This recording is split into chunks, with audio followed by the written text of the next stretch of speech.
Fala galera, tá começando mais um Remo Podcast, o podcast do Remo em Movimento. Isso, porque Deus vai guiar o barco, mas a gente precisa remar, ficar parado não dá. É verdade. Né, Matheus? Eu tô muito feliz, muito empolgado hoje, porque eu marquei esse episódio faz, o quê, uns 20 dias? Por aí, mano. E a gente ficou já muito feliz, já pesquisando e perguntas e tudo mais, porque o nosso convidado de hoje é muito especial. Nossa, cara, o cara é surpreendente, cara. Ele já nos ajudou muito, é uma figura que é uma referência pra gente. Com certeza. E eu vou começar apresentando, pode ser? Pra gente já seguir? Só vai. Ele é lighting designer com mais de 30 anos de experiência na área de iluminação, natural de Portugal e atualmente residindo no Brasil. Graças a Deus. Graças Ele a não Deus. ficou lá, Agora ele veio tá pra cá. pertinho, né?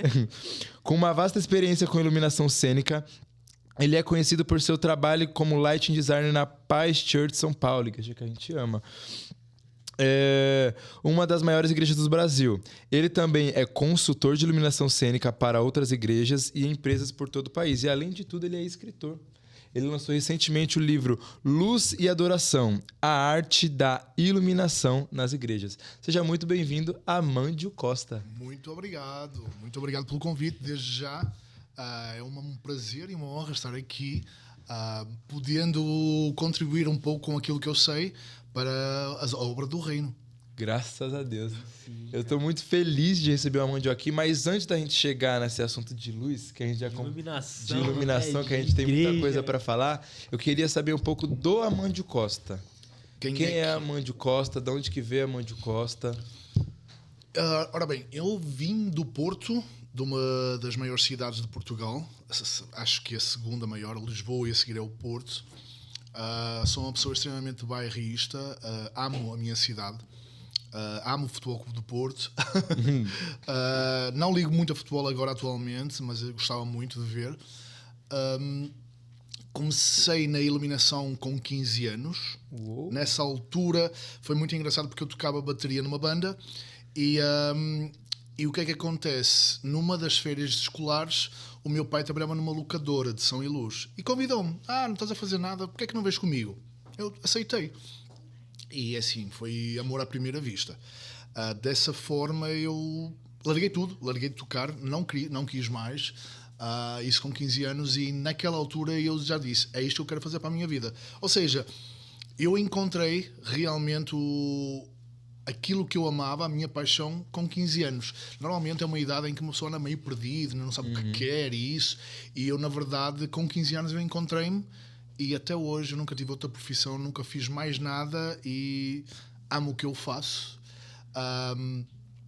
É algo que para mim é uma das coisas que é muito positivo, pelo facto de ser uma coisa muito natural. Eu não faço por dinheiro, obviamente. Claro que o financeiro contribui para a melhoria, não é? Mas não é uma coisa forçada. Então eu tenho a oportunidade de trabalhar, ganhar dinheiro e fazer aquilo que eu gosto, desde sempre. Então é assim, eu vim para o Brasil em 2011. A minha esposa é brasileira. Eu aproveitei que não conhecia o Brasil, mas já sabia que o Brasil era o país da música e dos shows, e eu pensei, por que não? Eu nunca tinha vindo nem de férias ao Brasil.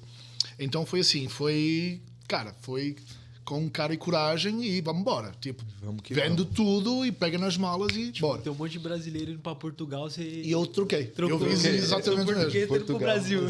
E é assim, e foi a melhor coisa que eu fiz na vida, acredita. Assim, não estou agora a rasgar cedo ao Brasil, não estou a falar isso porque estou num podcast público. Quem me conhece sabe, assim, toda a gente me pergunta, e que nunca pensas em voltar? Eu digo, não penso em voltar. Claro que eu sou bairrista, sou do Porto, sou português, tenho muito orgulho, mas a minha vida agora é no Brasil e eu não penso em retornar nunca mais. Mas aquele amorzinho por Portugal não sai sim, nunca mais, né? É claro, a nossa essência, não é? Então é óbvio que é aquela velha história, tipo, eu posso falar mal, mas não deixo que ninguém fale. É isso, é o normal. Mas é assim, ao mesmo tempo, eu vejo que o Brasil me abriu muito mais oportunidades de trabalho. Para além de eu já trabalhar há muitos anos e muito mais em Portugal, fazer muito mais bandas, na altura eu cheguei a fazer 25 ou 26 bandas, o que aqui não conseguiria pelo tamanho do país, obviamente. Lá em Portugal, pelo tamanho, era bem possível fazer isso. E eu conseguia ter esse giro de bandas, ser light designer de várias bandas, porque eram coisas muito, muito acessíveis, muito práticas. Ou seja, nunca precisávamos andar de avião, porque são cidades muito perto, muito próximas, então dava para fazer isso. Eu tive muitas oportunidades, eu nasci lá, eu aprendi tudo o que eu sei de iluminação lá, mas eu tenho que admitir que aqui eu cresci muito mais profissionalmente. E para além disso, o vosso clima é maravilhoso. Assim, o inverno português eu não desejo nem ao meu pior inimigo, porque aquilo é ruim lá. Nossa, Deus. Chove, é frio. Quase como tipo hoje. Estou a brincar. Hoje realmente está frio, mas não chega nem perto. Mas assim, quando você estava trabalhando com iluminação em Portugal, não era no conteúdo cristão. Não. Como que foi que o Amandio conheceu Jesus e igrejas? Foi muito engraçado isso. Assim, eu acho que Jesus faz as coisas de uma forma em que nós nunca entendemos e só depois lá na frente é que vamos entender. Agora entendi porquê. Porque vamos lá alinhar os pontos. Qual seria a lógica de um cara que estava bem em Portugal, que eu trabalhava em 2 teatros municipais, eu tinha as minhas bandas, largar tudo e ir para um país que não conhecia? Estranho, né? Tipo, não tinha motivo. E alguma coisa dentro de mim dizia, tens que mudar de vida. Porque eu não sabia, eu falava que era sexto sentido. Agora eu entendo que tem uma nova palavra que é Espírito Santo. Né? Mas na altura era o sexto sentido. E então eu joguei tudo para fora, joguei tudo ao ar e assim, vim para o Brasil, um país desconhecido, não tinha referência, não tinha conhecimento de ninguém, mas tinha uma coisa que era assim, eu conhecia bem o meu trabalho. E como eu trabalhava há muito tempo já, eu pensava, ok, assim, eu conheço de iluminação, então acredito que se me derem hipótese, eu vou mostrar o que eu sei. Mas de qualquer forma, aqui seria mais difícil, porque você não tinha network. Nenhuma, lá, né? Eu comecei do zero, sem currículo. Eu não quis. Uma coisa que eu sempre fiz assim, eu não quero dar carteirada, eu não quero vir de currículo. A primeira vez que me foi utilizado o currículo, como as coisas são engraçadas, vamos voltar no tempo, eu cheguei no Brasil em 2011, sem nada, sem conhecer ninguém, só que eu virei para a minha esposa e disse assim, isto em dia 5 de julho de 2011, eu estava a trabalhar muito em Portugal, disse assim, eu quero um mês de férias, que eu não tenho férias há muito tempo, eu quero conhecer São Paulo, eu quero conhecer o Brasil, eu quero relaxar, e em agosto eu vou pensar em trabalho. E a minha esposa, claro, vamos lá. Curti um mês assim, visitei, cara, foi assim, foi muito legal, foi conhecer São Paulo principalmente. E foi uma situação em que eu pensei assim, ok, no dia 4 de agosto, passado 30 dias, não é? Eu pensei assim, agora eu vou ter que fazer alguma coisa. Olha como as coisas são engraçadas e como é que Deus trabalha na nossa vida. Eu disse, eu tenho uns cartões perdidos de uns caras brasileiros que, quando eu fazia festivais em Portugal como babysitter, chegou lá 2 iluminadores brasileiros que me deram um cartão porque eu tinha feito um bom trabalho e não sei o quê. Um fazia Sepultura, outro fazia Angra. E eles eram irmãos e depois é que eu vim a saber. E não é nada, assim, por incrível que pareça, essas pessoas, para mim na altura não diziam nada, não conhecia nada no Brasil. Mas um deles era o dono das maiores empresas de iluminação do Brasil, que é a LPL. Eu sem saber de nada, não fazia nem ideia. Eu peguei no cartão e disse, cara, tenho este cartão, vou mandar um e-mail. Assim, na boa. Isso no dia 4 de agosto, à noite. No dia 5 de agosto, estava nas compras no mercado e eu e a minha esposa, tocou o telefone. Eu pensei, nossa, o que é isto? Não tenho ninguém aqui, como é que toca o meu telefone? Eram os caras de lá dizer, olha, vi agora o teu e-mail, podes vir aqui? Assim, no dia seguinte, eu disse, claro, opa, nossa, eu fiquei em pulos. Caraca, vamos embora. Tipo, posso ir no dia seguinte, já queria ir no mesmo dia. Que eu vou agora, já queria ir no mesmo dia. Deixa a compra no mercado, tô indo. Exatamente, já ia sozinho a pé, não sei o quê. E era longe na altura, não tinha carro, eu não conhecia nada. Era uma distância, eu trabalhava, na altura eu vivia em Diadema. Imagina, e aquilo era em Santana. Eu não fazia a menor ideia, cara, estava mais perdido que segue em tiroteio. E eu disse, vamos lá, vamos ver o que é que vai rolar. E fui. Sei que foi muito interessante, para mim era tudo uma novidade, e a partir daí eles disseram assim, já estás contratado, se tu quiseres, é assim, vamos lá começar a fazer. Tipo, assim, passado, acho que nem uma semana, já estava a fazer o meu primeiro evento, que era o Pop Festival Sertanejo, uma coisa sertanejo, na Chácara do Jockey, que era uma semana de Lua Santana, essa turma toda do sertanejo. Isto ainda fora completamente do mundo evangélico, para vocês entenderem.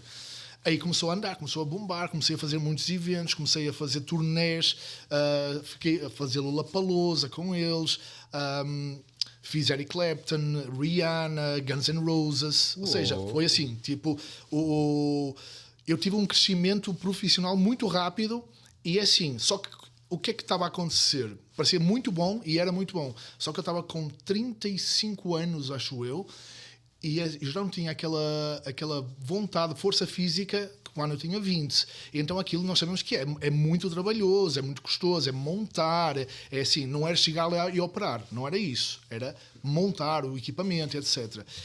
Chegou no final de dezembro, eu estava esgotado. E dezembro foi uma pancada de trabalho, assim, tipo, eu não parava, eu estava, assim, tipo, 35 anos, eu não vou ter a minha vida, eu não consigo.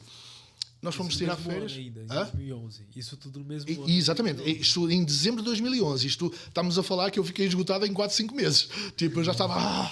porque foi assim, foi sair de uma vida rotineira em Portugal, em que eu trabalhava em 2 teatros, e vir para cá e fazer festivais, de caminhões gigantes, sabes, assim, coisas muito grandes. Chegou no final de dezembro, eu disse assim, ok, vou tirar férias. Janeiro, tiramos umas férias e a minha esposa. Estávamos na praia... E eu disse assim, eu não aguento este ritmo, eu não tenho já idade para isso. Eu pensei assim, vamos para o Nordeste, sem saber nada, tipo, imagina, lançavam-me assim, davam umas ideias, eu sabia lá que era o Nordeste, eu só sabia que tinha praia, então vamos para o Nordeste, e tá bom, vai lá. Melhor lugar. Vai, tipo, não sei lá muito trabalho, mas vamos, não sei o que, minha esposa tem uma coisa muito boa, ela sempre está comigo, sempre está junto, bora. Então nós estávamos assim decididos, então o que vamos fazer? Já estávamos a esquematizar a nossa saída para o Nordeste, para lá, ou nem sabíamos ainda. O meu telefone toca de novo e era o Caio, o dono da LPL, um deles, que eles são 5. Onde é que estás? Eu preciso que venhas aqui na LPL. Ele disse, olha, estou em férias, estou na praia, estava em Piruíbe, acho eu, era Piruíbe, lá embaixo. E ele disse, então, quando subires, a gente vem tem aqui. um amorzinho por Peru. Eu gostei muito, por acaso, eu adorei lá Piruíbe, foi muito legal. E eu estava lá a passar férias com os familiares e com a minha esposa, e ele disse, tá bom, quando eu subir eu vou ir na LPL. Fomos, e engraçado que naquele momento em que eu ia dizer assim, cara, não vou mais, porque eu já não tenho ritmo, ele disse, olha, tenho aqui uma proposta muito interessante para ti. É um musical da Broadway, que vem aqui para o Brasil, e eu preciso que tu assumas. Falas bem inglês, cara, e era muito importante até que tu fosses como tradutor e técnico de luz, cara, porque eles vão fazer a montagem do musical e depois vão embora e deixam-nos com o pessoal brasileiro. Beleza. Mas enquanto isso, nós íamos estar 2 ou 3 meses a falar com os gringos.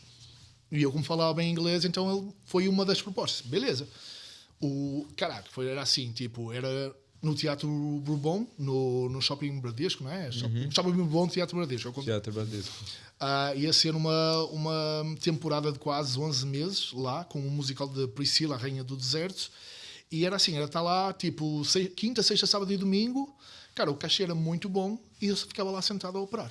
Era isso. Então deixei de estar nessa maluqueira de ir para um lado e para o outro, monta e desmonta, não sei o quê, para ficar um ano assim, tranquilo a fazer aquilo que eu gosto. E uma hora de você vir automático, né? Que você decora o espetáculo, só vai. E tem sempre pessoas, que quando é Broadway, aquilo é muito organizado. Tem pessoas no palco que nos dão as dicas todas, chamadas deixas de luz. Aqui o número 1 entra, aqui o número 2 entra. Ou seja, nós estávamos ali a trabalhar tudo com um sistema muito bem feito, muito profissional. Cara, trabalhar com gringos, foi muito legal essa coisa. Ou seja, eu ia largar o mundo, ia para a coisa, mais uma vez, alguma coisa disso, fica aqui em São Paulo. Beleza, tá bom. Foi, aí terminou, isso foi em finais de 2012 para 2013. Aí eu continuei na LPL, fazer shows, cansado e etc. Eu estava num do Alicia Keys, aí agora lembrei-me. Estava a fazer Alicia Keys e tocou o telefone novamente, do nada assim, de repente.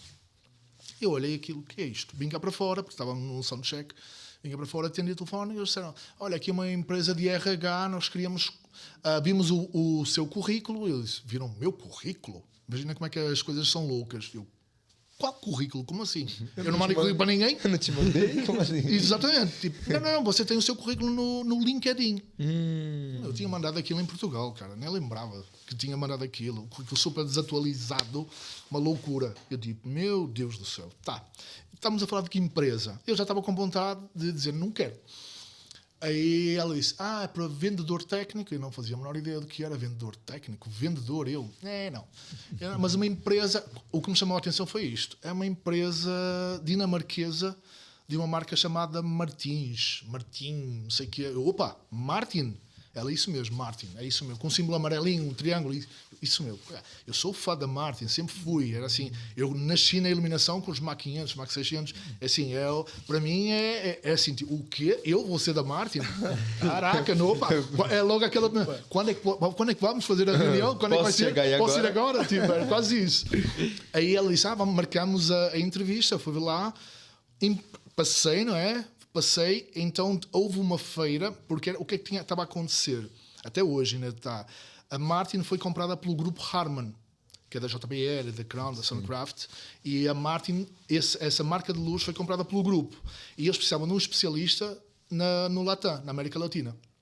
E não tinham. Eles viram o meu currículo, interessaram-se, eu falava português, espanhol, inglês, era isso que eles precisavam, perfeito, ótimo. Aí foi assim, comecei a entrar como especialista da Martin no Brasil, e depois comecei a ir para dar treinamentos na América Latina, e as coisas estavam muito bem encarreiradas, legal. Entretanto, convidaram para eu ir fazer a iluminação para uma banda chamada Planta e Raiz, de reggae. Eu ainda, lembro-se que não estou no plano de cristão ainda, estava no mundo secular completamente.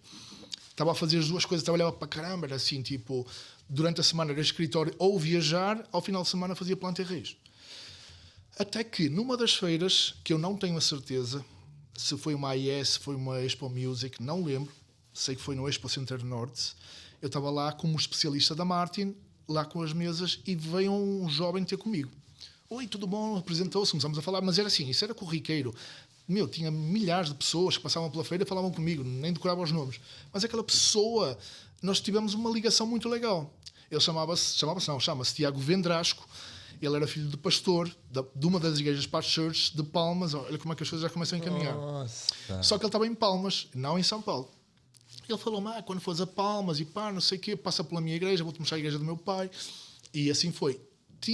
Passado uns meses grandes, eu fui dar um treinamento de mesa em Araguaína. E eu tinha que passar por Palmas, e depois ia de carro com um colega nosso, ia de carro para Araguaína, só que eu tinha um tempo disponível em Palmas. Eu lembrei-me, vou ligar ao Tiago, e aí, não sei o quê. E fomos tomar um café, passado, sei lá, mais de meio ano, assim. Então, continuou, tipo, eu até gostaria de ir com vocês para Araguaína, mas não vai dar, etc, etc, etc. Beleza. As coisas aconteceram, normal, eu voltei, continuei na Harman, a fazer tudo o que eu fazia na mesma. Passado, acho que um ano, o Tiago ligou-me de novo, Tiago Vendrasco, filho de pastor, não sei o quê. E aí, tudo bom, não sei o quê, queria falar contigo. Disse, olha, Tiago, eu não sei quando é que eu vou voltar novamente ainda a Palmas, não tenho nada marcado ainda. Ele, não, eu estou em São Paulo. Eu, opa, como assim? Eu estou em São Paulo e preciso falar contigo. Vamos marcar uma reunião? Disse, claro. Qual era o esquema? Ele estava a voltar para São Paulo, a pedido do pastor Eibe, para ele assumir a direção técnica da Past Church de São Paulo, com o pastor Eibe. Nossa. E ele precisava de um iluminador. Quando ele me fez a proposta, eu pensei, como é que eu vou conseguir? Estou farto de trabalhar, é Harman, é planta, como é que eu vou fazer? Só que era o domingo à tarde. E o domingo à tarde é um tempo muito ocioso para nós, que não tinha show de planta, não tinha nada. Eu pensei, vou fazer mais isso. Ok, vamos lá. Botar mais uma coisa na minha lista isso, mais imensa de trabalho. Exatamente. 2 aninhos sem um dia de folga. Foi o que me aconteceu. 2 anos eu aguentei isso. Planta, igreja e Harman. Chegou um ponto em que eu disse, não dá, eu preciso descansar, porque eu estava numa situação financeira muito atrativa, muito agradável, só que eu não tinha tempo para nada. Então era assim, às vezes eu saía do show do planta, só ia à casa tomar banho, já ia direto, nem dormia, para a igreja. Era assim a minha rotina. Terminava a igreja, mal dormia, já ia para a Harman, para o escritório que era na Paulista, que ainda é, na Paulista. E era assim, minha rotina constante, 2 anos assim, eu pensei, alguma coisa eu vou ter que fazer. E eu, mais uma vez, vi a minha conselheira, a minha esposa, e aí, o que é que eu faço? Ela disse, tu é que sabes. Obviamente que, pelo currículo, planta era muito mais interessante, porque eu fazia festivais, andava na estrada, estava com muita gente, só que aquela vozinha, não é? O meu sexto sentido, estava-me a dizer outra coisa. Eu disse, financeiramente falando é pior, não sei o quê, vou ficar estacionado numa igreja pequena, na altura era pequena, no Tatuapé, mas é isso. Eu vou deixar a estrada e vou realmente fazer isso. Continuar na Harman e fazer na igreja ao domingo só. E foi, teve que ser. Isso aconteceu e eu continuei, assim, legal, até que entrou a pandemia. E quando entra a pandemia, gente, assim, a Harman é uma empresa muito grande, mas era assim, era óbvio que eles não poderiam continuar a pagar o nosso salário, que não era baixo. Nós estamos a falar de uma empresa que tem 30 mil funcionários e eles estavam assim, tipo, em setembro, dia 30 de setembro de 2020, eu recebi aquela chamada ligação, que eu já sabia que ia receber. As benditas das ligações, viu? Sempre com as ligações. Sempre uma ligação. Tipo, obrigado, tchau. Foi isso. Nossa. Cara, foi assim. Só que, como Deus é maravilhoso, eu continuava na igreja. Ou seja, se eu continuasse no planta, ia parar tudo. Na igreja nunca parou, as igrejas nunca pararam. Nós tínhamos, mesmo claro, que por live ainda. Por live, porque nós fazíamos as gravações durante a semana. Ou seja, eu continuei a trabalhar. Mas, entretanto, foi muito interessante porque, assim, para além de eu ir para a igreja, eu olhei para a igreja como assim, cara, as igrejas elas precisam, isto já em 2017, quando eu entrei, eles precisam de uma evolução da luz, porque eles não têm conhecimento, e eu a pensar para mim, as pessoas não têm conhecimento, elas não entendem quanto a luz é importante e elas utilizam de uma forma muito assim, sem profissionalismo. Superficial. E aí eu comecei já a elaborar os meus projetos, porque eu sempre fui o cara das ideias. Eu adoro isso. Então, se eu fizesse assim, se eu fizesse assim. E aí já começava, tipo... E mesmo aquela igreja pequena, que era uma igreja que se montava ao domingo, porque repara no detalhe, era uma igreja que era um buffet alugado. Ao domingo nós montávamos de manhã, toda a luz, todo o som, tudo, e no final do domingo desmontava-se tudo e ia embora. Era assim, monta e desmonta todo domingo. Nossa, todo domingo. Todo domingo. Era assim, porque era um buffet alugado. Uma igreja de 150 pessoas, paredes brancas, chão branco, tudo branco. Ou vocês fazem essa mesma coisa lá no Eldorado? Não, o Eldorado funciona diferente porque o equipamento está lá já. Já está lá, só operam. Mas é só ao domingo, mas ele já está lá.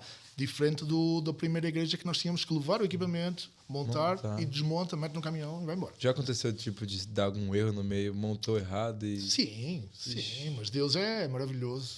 E é isso que eu digo, quando nós trabalhamos com Deus, tudo que pode ser errado vai dar certo. Vai dar certo. Nunca aconteceu de ter que parar um evento por causa disso. Nunca. Graças a Deus. Coisas assim de acontecer de não funcionar.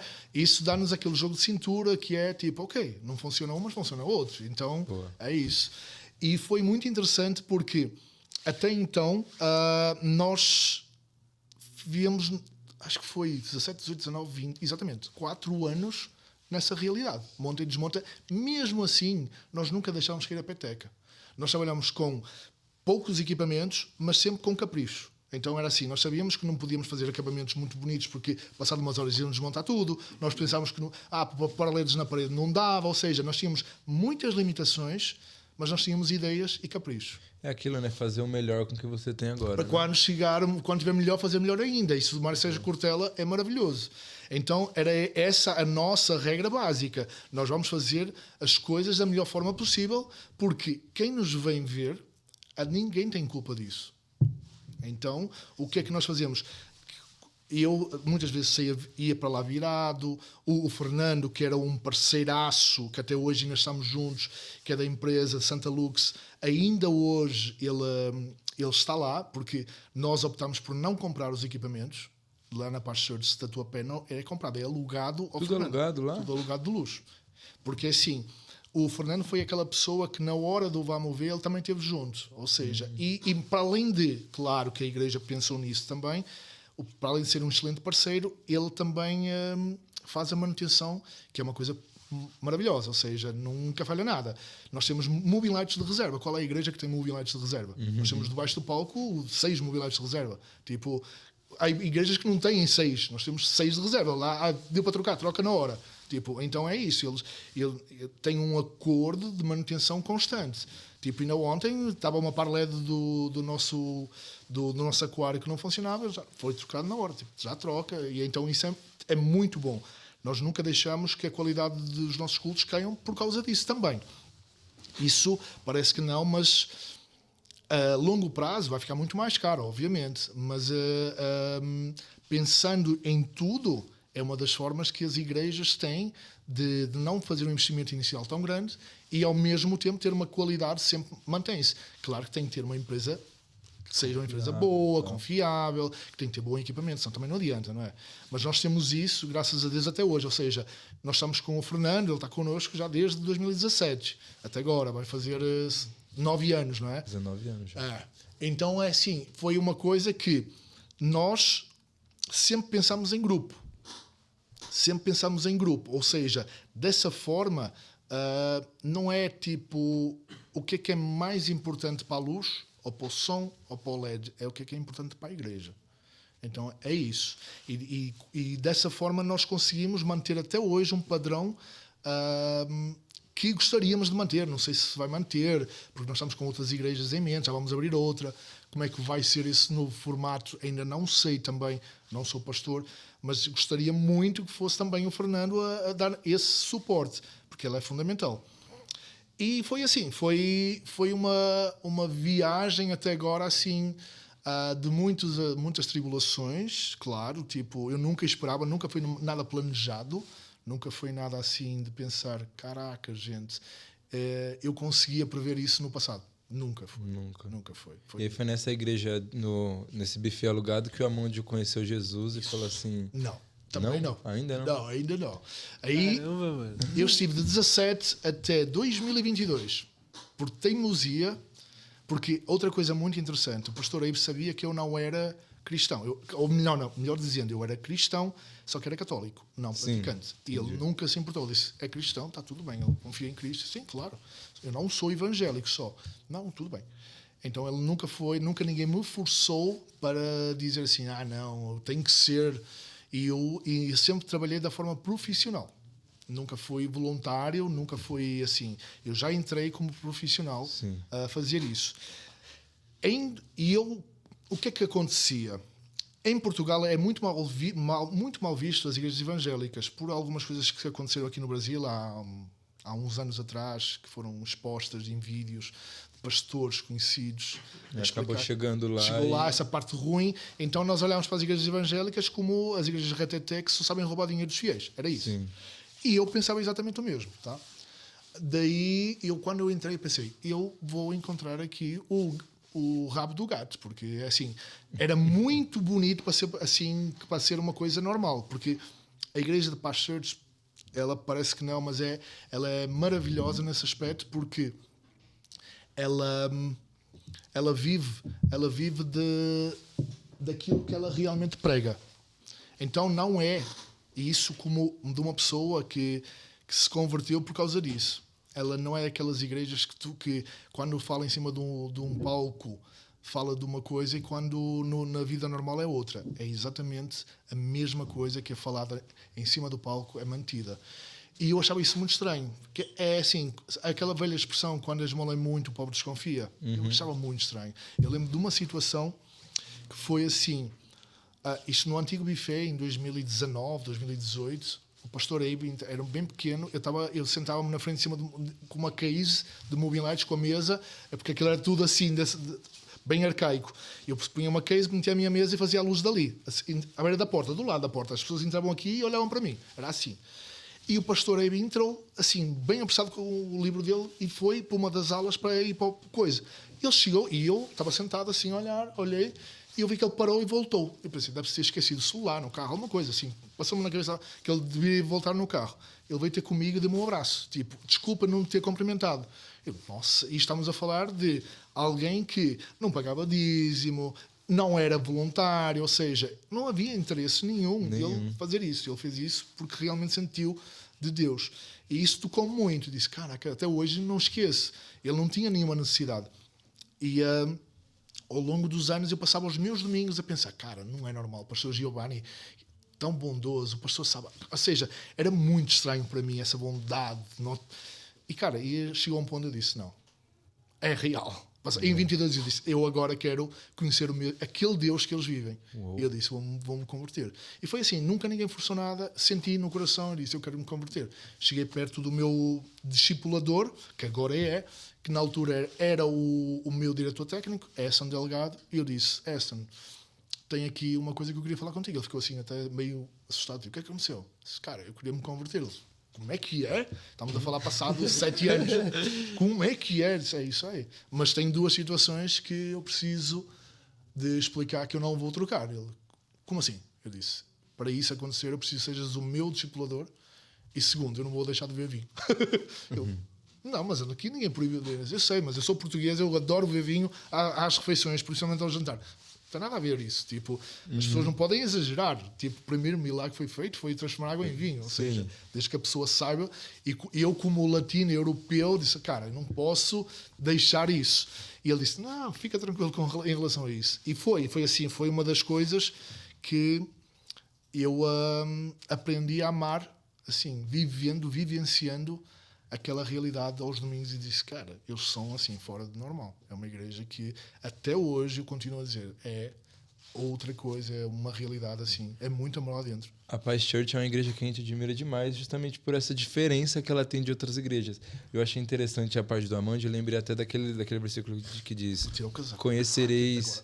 Pode tirar. Agora tá a ficar quente. Conhecereis a verdade e a verdade vos libertará. Então ele veio de uma realidade de Portugal que ele conheceu, que até hoje muita gente tem isso como um tabu de pastor roubadismo e tal. Uhum. E a verdade foi processualmente, depois de 7 anos, foi mudando e foi convencendo. E assim, foi das coisas que nunca foram contadas, porque eu acho que quando as pessoas elas têm a bondade no coração, elas não precisam de apregoar e fazer nenhum género de propaganda.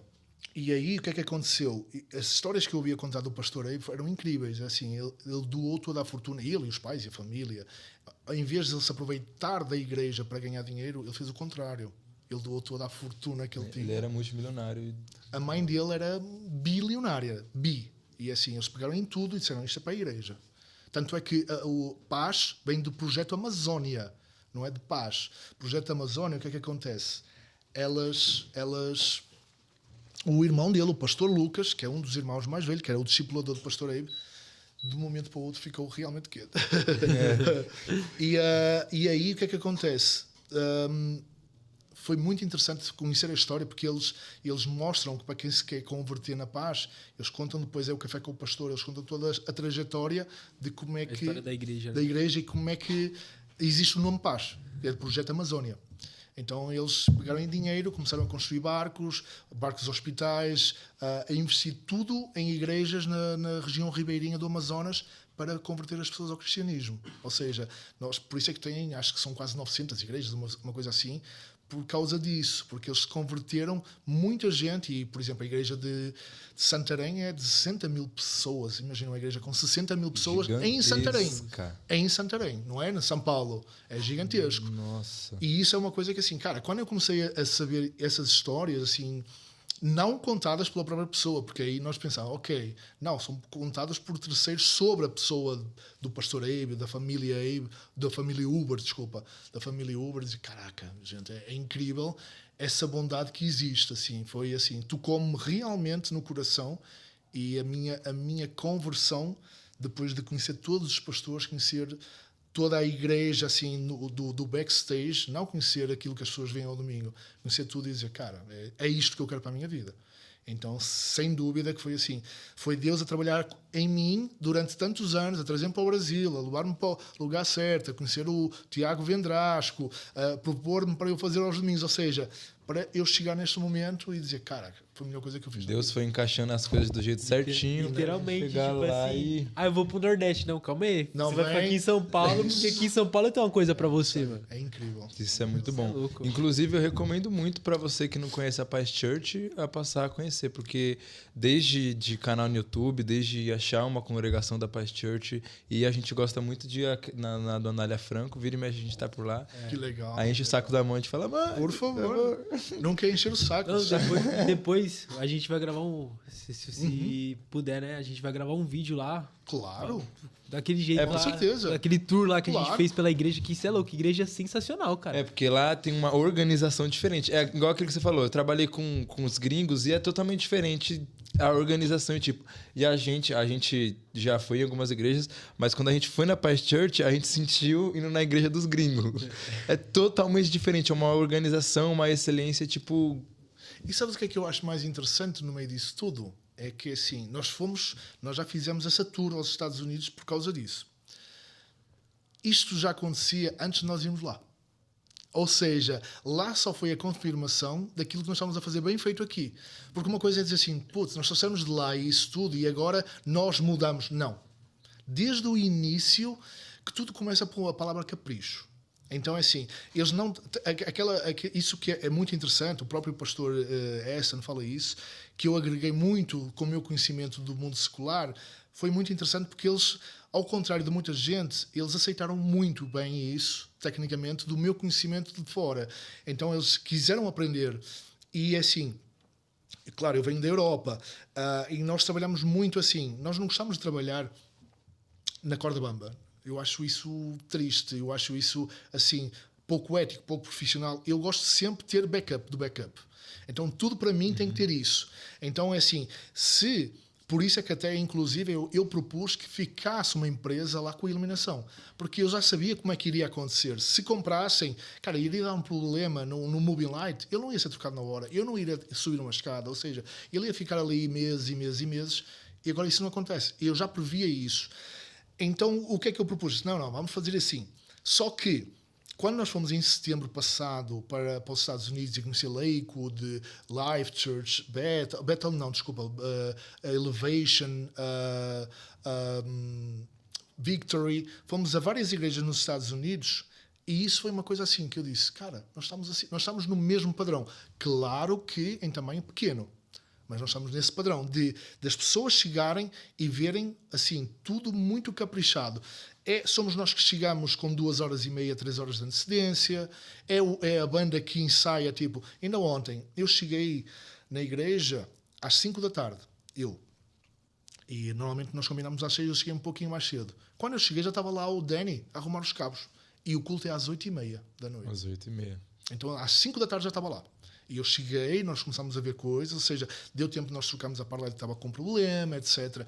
Porquê? Porque nós criamos essa cultura de que nós queremos passar uma experiência sensorial para quem nos vai visitar. Não é só assistir a uma palavra, não é só assistir a um louvor, é assistir ao louvor, à palavra.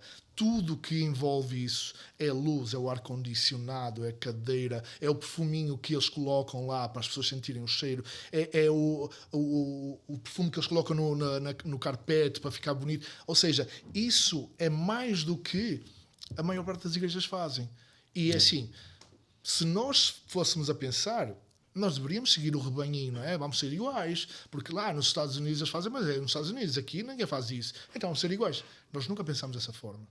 Então nós doamos o nosso tempo e o nosso capricho para melhorar a experiência de quem vai lá assistir. E é assim, e uma coisa que eu acho importante, que também tem que ser ressaltado, é que assim, nós nunca queríamos deixar cair a peteca. Não é porque eu trabalho lá há 8 anos...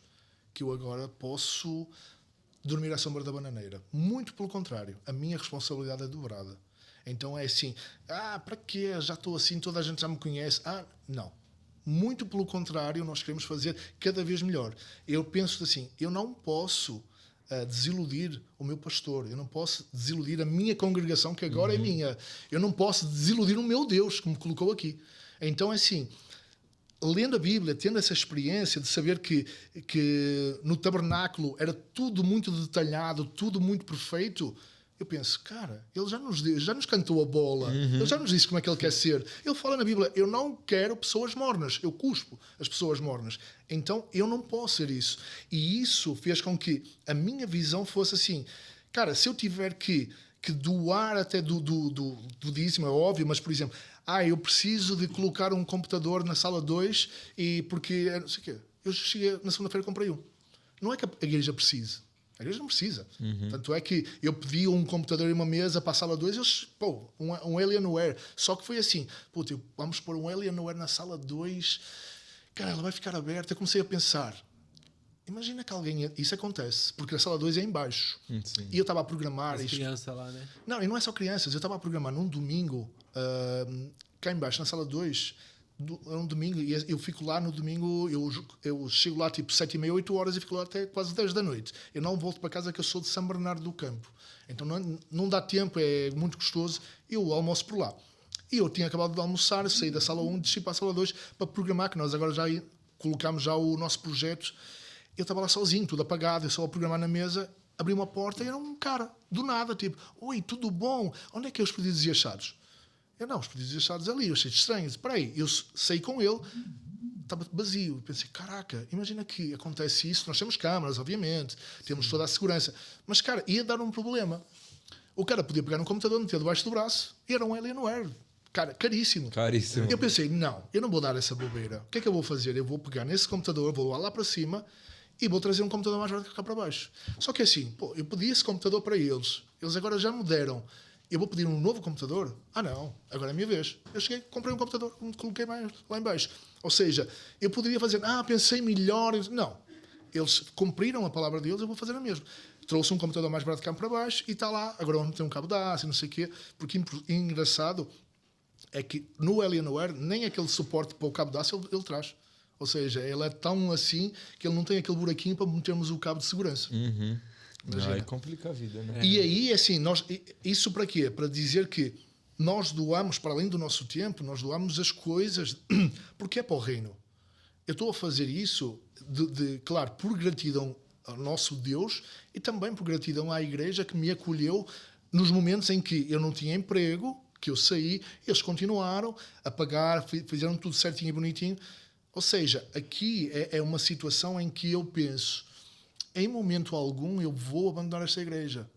Já tive propostas, obviamente. E ele sempre disse, não, eu não. Nem vale a pena falar de valores, porque eu nem quero saber. Eu não saio. A igreja, a Paz Church, para mim, até eles serem, já chega, eu vou continuar. A igreja que eu tenho uma gratidão assim eterna de dizer assim, no momento da dificuldade, foram os únicos que se mantiveram as portas abertas. E isso...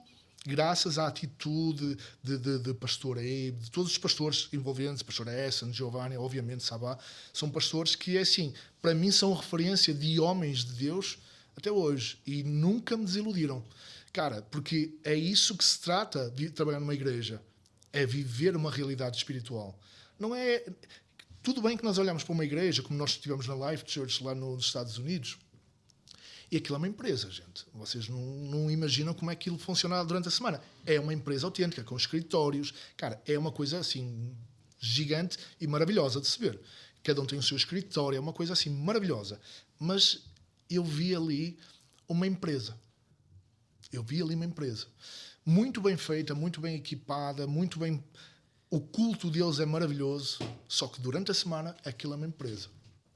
Com só o título cristão. É só isso. E eu sinto que é mais do que isso.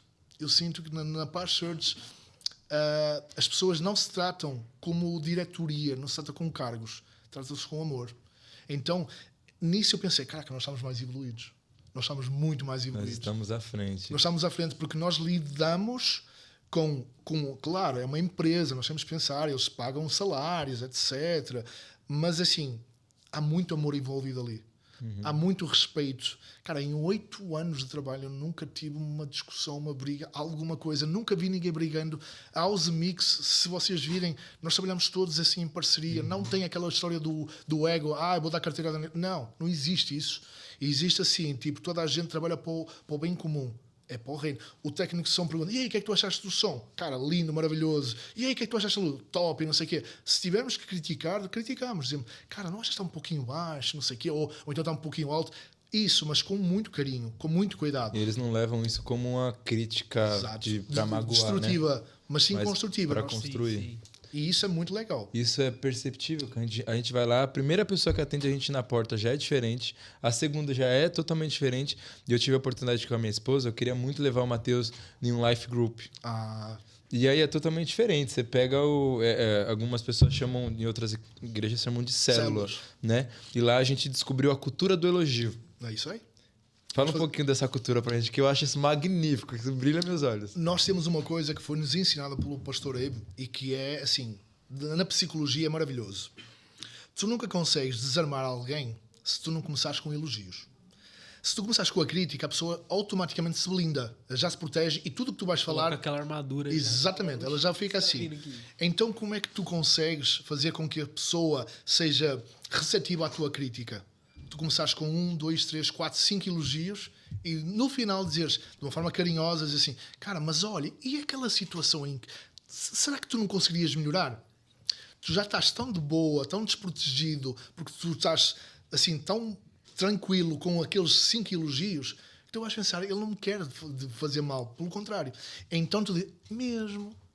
Então é assim, nós nas nossas reuniões, sempre que começam as nossas reuniões semanais, que é às terças, nós começamos com as coisas dos elogios, que é, cada um de nós, aquele que tiver vontade, não é obrigatório, começa assim, tipo, quem é que quer falar hoje? Falo eu. Cara, eu queria agradecer e dar os parabéns ao Weston, cara, porque fez uma coisa maravilhosa, foi magnífica, e fala sobre aquele detalhe. Aí o outro cara diz, eu queria falar também, por exemplo, do Danny, que o Danny fez um som não sei o quê. E nós passámos 15 a 20 minutos a elogiar-nos uns aos outros, para depois entrarmos na parte dos problemas e críticas. Mas todos nós já entendemos que isso é maravilhoso. Leva-nos a uma coisa em que, assim, ninguém vai ficar ofendido porque antes de receber uma crítica, ele recebeu um elogio. E quando tu dás aquela crítica, a pessoa sabe que estás a dar aquela crítica para ajudar o reino. Então, nós fazemos isso e é muito interessante. E, assim, e essa receptividade, ela é monstra porque é assim, porque toda a gente fica de boa. Tipo, é mesmo, vou mudar, boa. Nunca tinha pensado. Porquê? Porque já estão de boa, a pessoa elogiou, tu ficaste leve. Agora, se tu começares a criticar do início, a pessoa, opa, toda a gente me está a atacar agora e já fica tipo gato ali. E é muito. A psicologia joga muito com isso. Ele te joga na hora, ele já te tem como inimigo. É isso aí. Que é uma coisa muito diferente. Cara, incrível. E eu não tinha isso, eu não conhecia isso. Eu, ao contrário, eu era uma pessoa extremamente crítica. Ainda hoje, eu sou muito crítico. Eu sou uma pessoa extremamente colérica. E eu lido muito com isso assim diariamente. Só que a ajuda do Espírito Santo que eu peço todos os dias é que me apazigue o meu coração. Porque no trânsito, qualquer coisa, eu já fico assim, calma, está tudo certo. Mas todos nós lidamos com os nossos problemas e eu sou colérico. Eu admito isso. Só que ao longo do tempo eu entendi que não me faz bem, não é nada positivo para mim, não ajuda em nada. Se eu começar ao contrário, se eu começar tipo... Porque até a forma de eu ensinar, eu às vezes sabia muito do conteúdo e eu não tinha paciência para ensinar. E era uma pessoa que eu estava a tornar uma pessoa extremamente rude, agressivo. E eu pensava, cara, que pessoa ruim que eu estou a ser. Porque eu não estou a ter... mas a pessoa é obrigada a saber. A pessoa não é obrigada a saber. Cada um tem o seu ritmo. Então, eu tenho que respeitar isso e entender. Se eu sou um bom professor, eu tenho que ter paciência. Isso é uma regra. E então, assim, eu comecei a entender que, assim, as pessoas, elas não são iguais a mim. E eu tenho que respeitar a diversidade e a diferença. E eu não conseguia. Até que a igreja, a Church, me ajudou muito a entender que as coisas não têm que ser levadas a ferro e fogo. A gente vê que a Paz Church tem um pensamento de excelência assim absurdo. Uma coisa que eu queria entrar, e aí eu acho que vai entrar até na questão do seu livro que você lançou agora, é a iluminação. Ela traz... A gente vê uma questão nas igrejas hoje com a questão da parede preta, mas... Na área da luz tem todo aquele negócio, porque o preto absorve a luz, já o branco ele reflete, então dá aquela atrapalhada.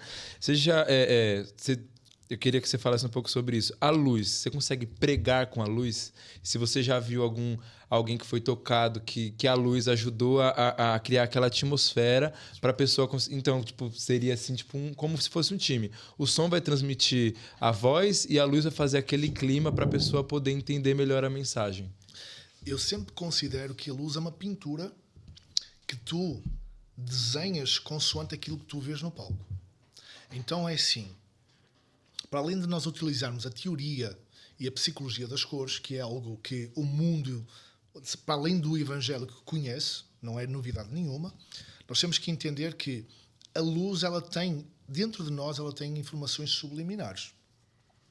Nós podíamos começar aqui a divagar e a falar até do ciclo circadiano, não é? Que é aquele ciclo de 24 horas que nós mesmos, seres humanos, nós vivemos, que é a partir do momento em que nós recebemos os primeiros raios solares, como é que o nosso organismo ele detecta essa informação e começa a libertar certos hormônios, inclusive o cortisol. Então, por exemplo, a partir do momento em que o teu cérebro interpreta que existe luz, ele já começa a libertar uma coisa chamada cortisol. Isso começa tipo desde as 6 da manhã, desde o nascer do sol até ao meio-dia, e a partir do meio-dia ele deixa de libertar o cortisol para libertar a melatonina. A melatonina é um hormónio do relaxamento e de adormecer, ou seja, o teu organismo ele interpreta isso assim como, se nós formos olhar pelo sol, nós vemos que às 6 da manhã e às 6 da tarde a temperatura de cor é amarelada e ao meio-dia ela é quase azul, ela é branca. Por isso é que ela atinge o ponto mais alto de luminância ao meio-dia, quando ele fica mais branco. Agora, isso é o ciclo circadiano, não é? E então ele sabe como é que ele faz o nosso organismo. Vamos tirar toda a espiritualidade e só falar-se de ciência. Então, a partir do momento em que o nosso corpo interpreta isso, a libertação do cortisol, ele deixa de libertar a partir do meio-dia para libertar a melatonina, para podermos relaxar e dormir. Ou seja, nós entendemos que a temperatura de cor, que é uma escala chamada escala Kelvin, ela realmente dá-nos umas informações subliminares. Para quem não entende, ela diz assim, não entendi, então eu vou explicar muito fácil e dar exemplos práticos. Se nós formos numa fábrica, num hospital, num lugar de trabalho e de agitação, a temperatura de cor, qual é que é? Amarela ou é aquela branca fria? Um hospital. No hospital branca, né? Branca fria. Fábrica também. Também. E se formos numa biblioteca, ou num restaurante chique, ou então no... Mais amarelado. É amarelado até, mas... E porquê?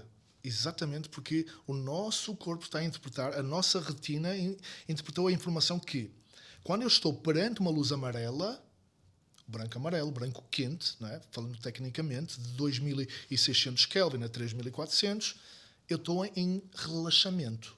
O nosso corpo relaxa. Caramba, mano.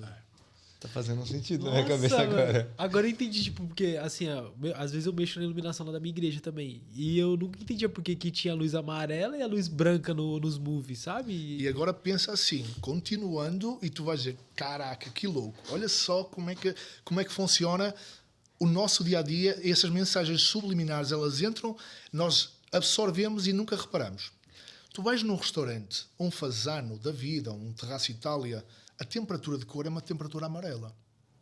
Certo? Uhum. Ela é convidativa, ela é agradável, ela é relaxante. Porquê? Porque as pessoas querem que tu fiques lá. Tu pedes mais uma garrafa de vinho, mais uma sobremesa, mais um copo de whisky. E quanto tempo tu mais estás lá, tu mais consomes. Mas se fores num bandejão, qual é a temperatura de cor? É esta, branca. Que as pessoas querem é que tu vás embora, que dês lugar a outros. Então, elas não querem que tu fiques muito tempo a fazer sala. A fazer sala.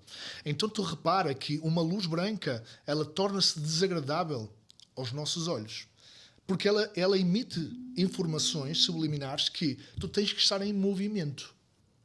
Então, quando as pessoas utilizam isso em casa, por exemplo, no meu quarto tem uma luz branca, porque as pessoas têm uma coisa que engana muito. Elas acham que o LED, a lâmpada LED, ela só é branca, fria. 6500, é mentira. O LED tem nada a ver com isso. O LED é uma fonte emissora. LED significa diodo emissor de luz. É um diodo, aquela coisa que nós temos do controle, é um diodo emissor de luz. Isso é que é LED, a sigla LED. Só que é o contrário. Então o LED é um diodo emissor de luz. Se nós virarmos ao contrário, dá LED. Entendi. Diodo emissor de luz. Então, esse diodo emissor de luz, ele pode vir na temperatura de 3000 ou 6000 Kelvin, ou 2600. O padrão mundial de temperatura são 4, tá? É 3000 Kelvin, que é a temperatura quente, aquela temperatura amarela, o branco-amarelo. 4000 Kelvin, que é o neutro das Smart Feeds, por exemplo, sim, que é aquela temperatura neutra. 5500 Kelvin é o chamado Daily Light, a luz branca ao meio-dia. E os 6000 Kelvin é o branco frio. Esses 4 padrões são mundiais. Ou seja, esses 4 padrões de temperatura, eles podem existir em qualquer fonte luminosa, seja ela de LED, emissor de LED, ou numa lâmpada de descarga. Não tem a ver temperatura de cor com a fonte de emissora de luz. São coisas diferentes. As pessoas acham que comprar uma lâmpada... vou comprar uma lâmpada LED, tem que ser branco frio. Não. É o mesmo preço, inclusive. Eu era essa pessoa. Você acredita? É normal. Porque a minha esposa, ela tem a íris rachada, né? De estigmatismo. Aí ela esfregava muito os olhos e aí rachou a íris dela. E aí essas luzes aqui incomodam muito ela. Aí lá em casa, ela queria trocar todas as luzes justamente para o branco quente, porque fica mais confortável. O conforto não tem a ver com o problema de ter quebrado a retina. O conforto tem a ver com todos nós. Porque não... Repara numa coisa, o nosso globo ocular, todas as informações, quando tu vais fazer no oftalmologista, ele não se preocupa com o que tu tens aqui. Ele preocupa-se com o que tu tens atrás, que é a retina. A retina é que te dá todas as informações. Quando a pessoa fica cega, são os nervos ópticos que se descolam da parte de trás. Então, na parte de trás, tu tens os cones e os bastonetes, que são, tanto os cones como os bastonetes, eles chamam-se cones porque realmente eles parecem cones. São os responsáveis pela detecção do espectro de cor. Ou seja, quando nós temos o daltonismo, há pessoas que são daltónicas, elas não conseguem interpretar o RGB, porque os cones são divididos em 3. RGB. Red, Green and Blue. Então, a mistura dessas 3 cores, as aditivas... Formam todas as outras, né? Todas as outras. Tanto é que o branco não existe. O branco é a mistura de todas as outras cores. O branco, no espectro luminoso, se vocês pegarem, não tem branco. Não existe. Vocês veem até, por exemplo, no arco-íris, que é o espectro todo, não vê em branco. Não tem branco. Vai reparem que assim, vai do infravermelho até o ultravioleta. Então, nesse espectro, as 3 cores primárias é o RGB. Red, Green and Blue. O verde, vermelho e azul, certo? Vermelho, verde e azul. O que nós temos na nossa retina, na parte de trás do nosso globo ocular, são os cones. Cada um dos cones é responsável por entender essa frequência, porque nada mais é que a luz é um conjunto de frequências eletromagnéticas que o nosso olho capta. Porquê que eu digo isso? E é importante nós vermos. Frequências magnéticas é tudo aquilo que anda aqui.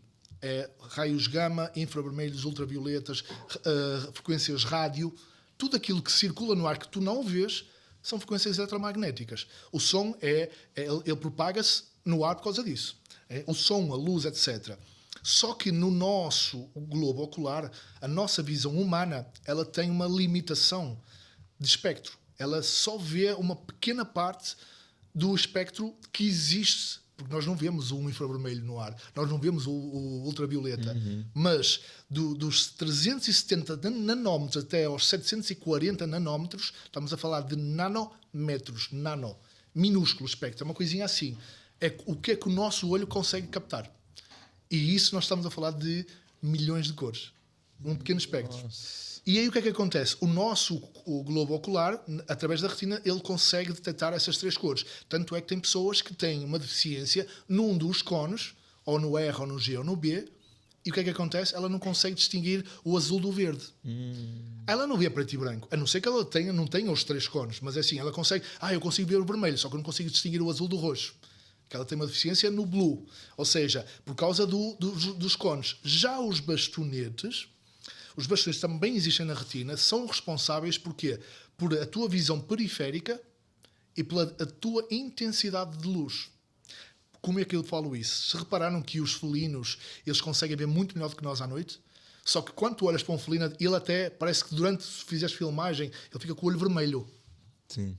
É o bastonete dele que tem, é como se fosse o ISO de uma câmara. É como se fosse um ISO. Ele consegue expandir de tal maneira que toda a pouca luz que existe, ele consegue captar. Agora reparem como é que o ser humano é. Se nós, seres humanos, nós estamos num ambiente muito claro, entrarmos num ambiente escuro, nós não conseguimos ver nada. Em segundos começamos a ver. É verdade. O nosso bastonete... Dá uma adaptada, né? Exatamente, por causa dos bastonetes que nós temos na retina do olho. Então, sabendo isso, sabemos que nós temos bastonetes e temos os cones. E o bastonete ele é responsável pela intensidade, a quantidade de luz que ela entra, e isso, obviamente, que faz com que haja depois uma coisa que é temperatura de cor. A temperatura de cor, ela não tem a ver, porque o branco é melhor ou o amarelo é pior. Não tem a ver com isso. tem a ver com o conforto visual. Conforto visual é tipo, porque nós gostamos mais do nascer e do pôr do sol. E quando é muito branco, nós que forte esta luz. Cara, tem que usar óculos. Mas o pôr do sol nós achamos confortável. Tanto é que na nossa sala, no nosso quarto, nós usamos aquela luz amarela. Por conforto visual. Sabendo isso, por que é que nós não utilizamos isso nas igrejas? Só que tem um porém. Quando tu colocas as igrejas num ambiente de uma temperatura demasiado amarela, o que é que vai acontecer? Tu vais dar umas cochiladas. Pessoal, fica com sono. Pô, estou a ouvir um cara a falar 1 hora. Vou ficar com sono. Então o que é que nós temos que fazer? Utilizar, em vez do branco quente, o branco neutro. Que ele não é nem frio nem quente, que ele é neutro. Então, aí é que está o grande segredo que as igrejas não fazem. Ou elas trabalham com os extremos, que é o quente ou o frio, e de uma forma as pessoas elas ficam extremamente cansadas quando elas estão perante uma luz muito quente, porque assim, o que é que acontece? Na nossa cabeça. Cara, estava muito confortável, mas eu não consegui, cara, ouvir a palavra do pastor, Estava sempre a cochilar, deu um sono. E, cara, estou cansado. Sabes porquê que estás cansado? Porque tu estás numa luta interna. Tipo, eu não posso adormecer, caramba. Eu não posso adormecer. Nossa, estou aqui para ouvir a palavra. E quando estás a pensar, quando fazes uma coisa, não fazes a outra. E aí, o que é que ele estava a falar mesmo?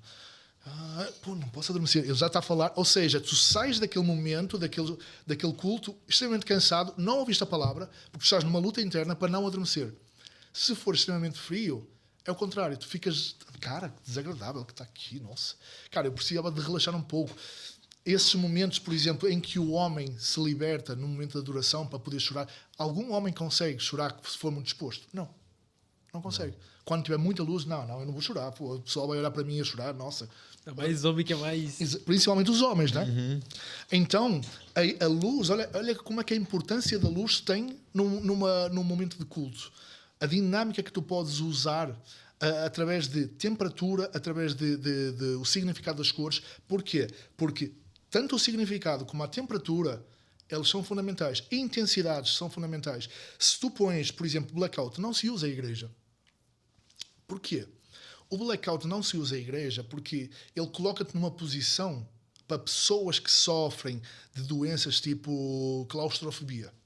Tu apagas a luz, a pessoa não sabe onde é que está, cara. Ela começa a entrar em pânico. Nossa, por que é que as pessoas têm esse problema? Ou seja, nós estamos a entender uma situação que é quem vai assistir a um culto não é uma pessoa normal. Por algum motivo a pessoa tem uma doença física ou espiritual. Geralmente, não há regra sem exceção, obviamente, as pessoas que vão para cultos, elas precisam de tratamento espiritual, de físico, e elas precisam de ajuda. Se tu colocas em situações constrangedoras, tipo escuro, blackout, a pessoa ela não se vai sentir confortável. Então, blackout não pode existir. E ao contrário, luzes psicadélicas é exatamente também não pode. Pessoas que têm labirintite, que sofrem de epilepsia, elas desencadeiam rapidamente um ataque com isso, com luz estroboscópica. Estrogo, né? Então, esses cuidados que nós temos que ter dentro de uma igreja têm que ser levados em consideração. Eu acho que toda igreja tinha que abrir ter um iluminador, mas não um iluminador que sabe mexer só na DMX. Exatamente. E ali, mas tem que estudar toda essa questão de ciência mesmo, humana, para conseguir corresponder com o reino mesmo, para não causar esse tipo de incômodo. Nos meus workshops, eu faço alguns, eu gostaria de fazer mais, porque eu acho que nessa parte nem é muito a fase de sentar numa mesa as pessoas, mas colocar os pastores naquela mesa. Também explicar aos pastores. Ou seja, isto passa para além de as pessoas que estão a fazer luz. Do pastor entender a importância da luz para a própria igreja dele. Porque assim, não é um luxo, é uma necessidade. Então, a partir do momento em que o pastor entende que iluminação não é um luxo, é uma necessidade, ele vai priorizar de uma forma diferente a necessidade de ter luz profissional e de ter pessoas profissionais. Porque nós estamos a falar agora de situações extremamente preocupantes, de pessoas, que eu tive relatos, de saírem do culto e irem vomitar para o estacionamento porque tinham muita luz estroboscópica nos olhos, muita fumaça, e a pessoa sentiu-se mal e foi vomitar para o estacionamento. Isto de relatos de pastores que chega até você. Então tudo tem que ter aquele seu equilíbrio para poder não dar errado. Porque, cara, já pensou, você tá na igreja, a pessoa tá lá, tem um problema, piscou a luz no olho dela, já era. Não Acabou. Tu nunca sabes quem é que está naquela igreja. Agora, tu podes saber uma coisa. A pessoa está lá por alguma doença que ela tem. Física. E se nós formos analisar bem, tu pensas assim, a maior percentagem de pessoas que vão para a igreja são pessoas que elas precisam de alguma coisa. Então é assim, aquilo tem que ser um momento em que ela se sinta muito confortável, ela se sinta plena, ela possa ter um momento de chorar e não estar constrangida, seja ela mulher ou homem. E se tu não dás a intensidade mínima, porque aí é que está. Quando tu és iluminador, é como se fosse um DJ. Tu tens de fazer a leitura do espaço, do momento e do público. Tu tens que olhar assim, o meu culto de sábado à noite, que é para os jovens, é igual ao culto de domingo de manhã? Não. Mas eu estou a usar a mesma mesa, os mesmos equipamentos. E até a mesma banda e o mesmo pastor. Só que o público é outro. Sendo público diferente, já muda toda a questão de iluminação. Então tu fazes cultos diferentes. Eu faço o culto das 9h30 diferente do culto das 4h30, por exemplo. Você é louco, mano. Minha cabeça tá explodindo, Tá explodindo com aqui isso, mano. também. Porque é loucura, mano. Loucura. Já teve algum momento de você estar assim atrás da mesa e você viver alguma coisa impactante que te fez chorar, que te fez... Conta pra gente. Quantas vezes? Uma delas foi num culto com o pastor Daniel Alencar. Cara, foi num Power Night. Num Power Night foi assim, eu não sei porquê, eu estava a passar, foi nos momentos, acho que foi em 2021 ou 2022, eu passei momentos muito difíceis, mentalmente falando. Porquê? Porque eu saí daquela violência de andar a fazer tudo ao mesmo tempo, viajar para a Argentina, não sei o quê, e ficar enclausurado em casa.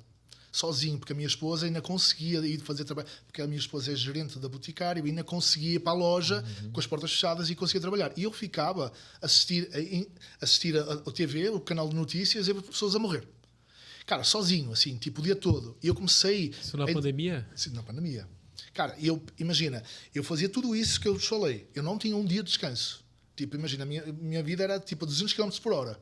E do momento para outro, você veio de uma rotina completamente agitada, e do nada você tá em casa, dei um aí break. um turbilhão de notícia. E eu negativo, sabia que mano. eu tenho doenças que eu chamava comorbidades, que era, eu sou hipertenso, ou seja, aquilo começou a entrar na minha cabeça. Cara, a minha esposa está lá a trabalhar com as colegas, ela vai chegar com a gripe e vou pegar para morrer. Era isso que entrava. Mais um que morreu, mas não sei o quê. Era isso. O Amand, ele ligava todas as luzes, do nada ele teve que apagar tudo e Isso, se apagou até ficar em por dentro. blackout. Foi mais ou menos isso. Foi sair de tudo para nada. E aí o que é que aconteceu? Eu entrei eu nunca sofri de depressão. Eu sofri de ansiedade. Cara, sentir dores psicossomáticas, dor no corpo. Cara, ficava no sofá a olhar aquilo e o que é que eu estou a sentir? Começava um turbilhão de ideias, coisas loucas. E, cara, assim, eu lembro-me de começar de um amigo. Eu até hoje, onde é que mudou a minha chave? Foi assim, num culto de domingo, eu vou chegar àquela situação, num culto de domingo, eu recebi uma notícia do WhatsApp de a caixinha do Júlio. Eu disse, o que é isto?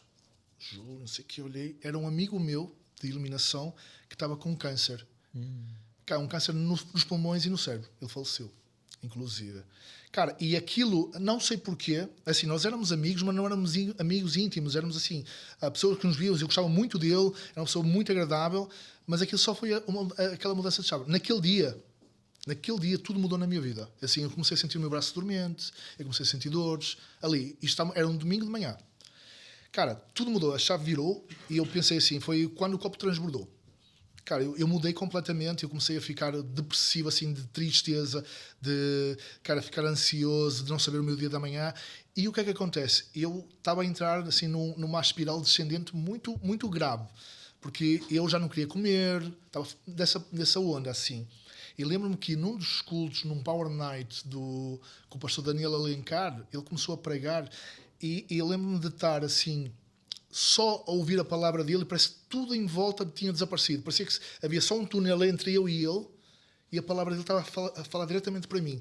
Cara, foi assim, um momento em que eu senti a presença de Deus de uma forma tão louca, tão leve, porque eu estava a pedir, Deus, dá-me calma, dá-me paciência, sabe? Dá-me aquela paz interior que só tu consegues dar. E eu não estava...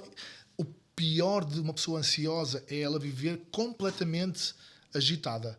tudo que se passa, tu não consegues ter calma. E o meu coração estava sempre a mil. E assim, naquele momento eu consegui relaxar. E só ouvir a palavra dele e, cara, foi assim, obrigado, Deus, tu entendeste. E foi maravilhoso, assim, eu comecei a chorar, eu comecei a dizer, cara, é isso que eu precisava. E isso, assim, foi naquele momento em que eu disse, eu estou no lugar certo, eu precisava disto, eu precisava de ter esta experiência. Foi transcendental dizer assim, cara, se eu não estivesse aqui, eu não tinha tido esta experiência. E tive mais, assim, a última que eu senti foi num Power Night com o pastor Daniel Alencar a falar. Ele nem deve saber disso, nunca nem comenta com ele. Mas foi assim, agora, foi muito louco, assim, tipo, parece que tudo se fechou e só fiquei eu e ele no palco e eu na House Mix, olhar assim, tipo e a palavra dele entrar em mim e eu ficar calmo, ficar tranquilo. E ele fala de uma maneira muito calma. E é assim, cara, como eu precisava daquelas palavras. E isso foi assim, foi algumas vezes. Teve outra vez assim que eu me lembro que eu estava com uma dor muito. Eu tive em 2019, eu tive uma embolia cerebral. Do nada apareceu um coágulo na cabeça, eu fui hospitalizado na UTI, não sei o quê, do nada. Aí, e eu comecei com uma dor de cabeça no pescoço. E no meio da pandemia essa dor apareceu outra vez, cara. Tipo, o maligno, ele é muito sujo. Ele consegue entrar na nossa cabeça. Para tirar a paz mesmo. Para tirar a paz. Era para tirar a paz. E a mesma dor aqui no pescoço, eu sentia aquilo e eu dizia, não pode ser, não está a acontecer novamente. E eu pedia a Deus, e aquela dor ali desconfortável, não sei o quê. Eu disse, não pode acontecer novamente. Porque era assim, eu fiquei numa situação, quando eu fui hospitalizado, que os médicos foram bem realistas. Disseram, olha, 95% dos teus casos vão ao óbito. Tu ganhaste a mega cena, assim, na lata.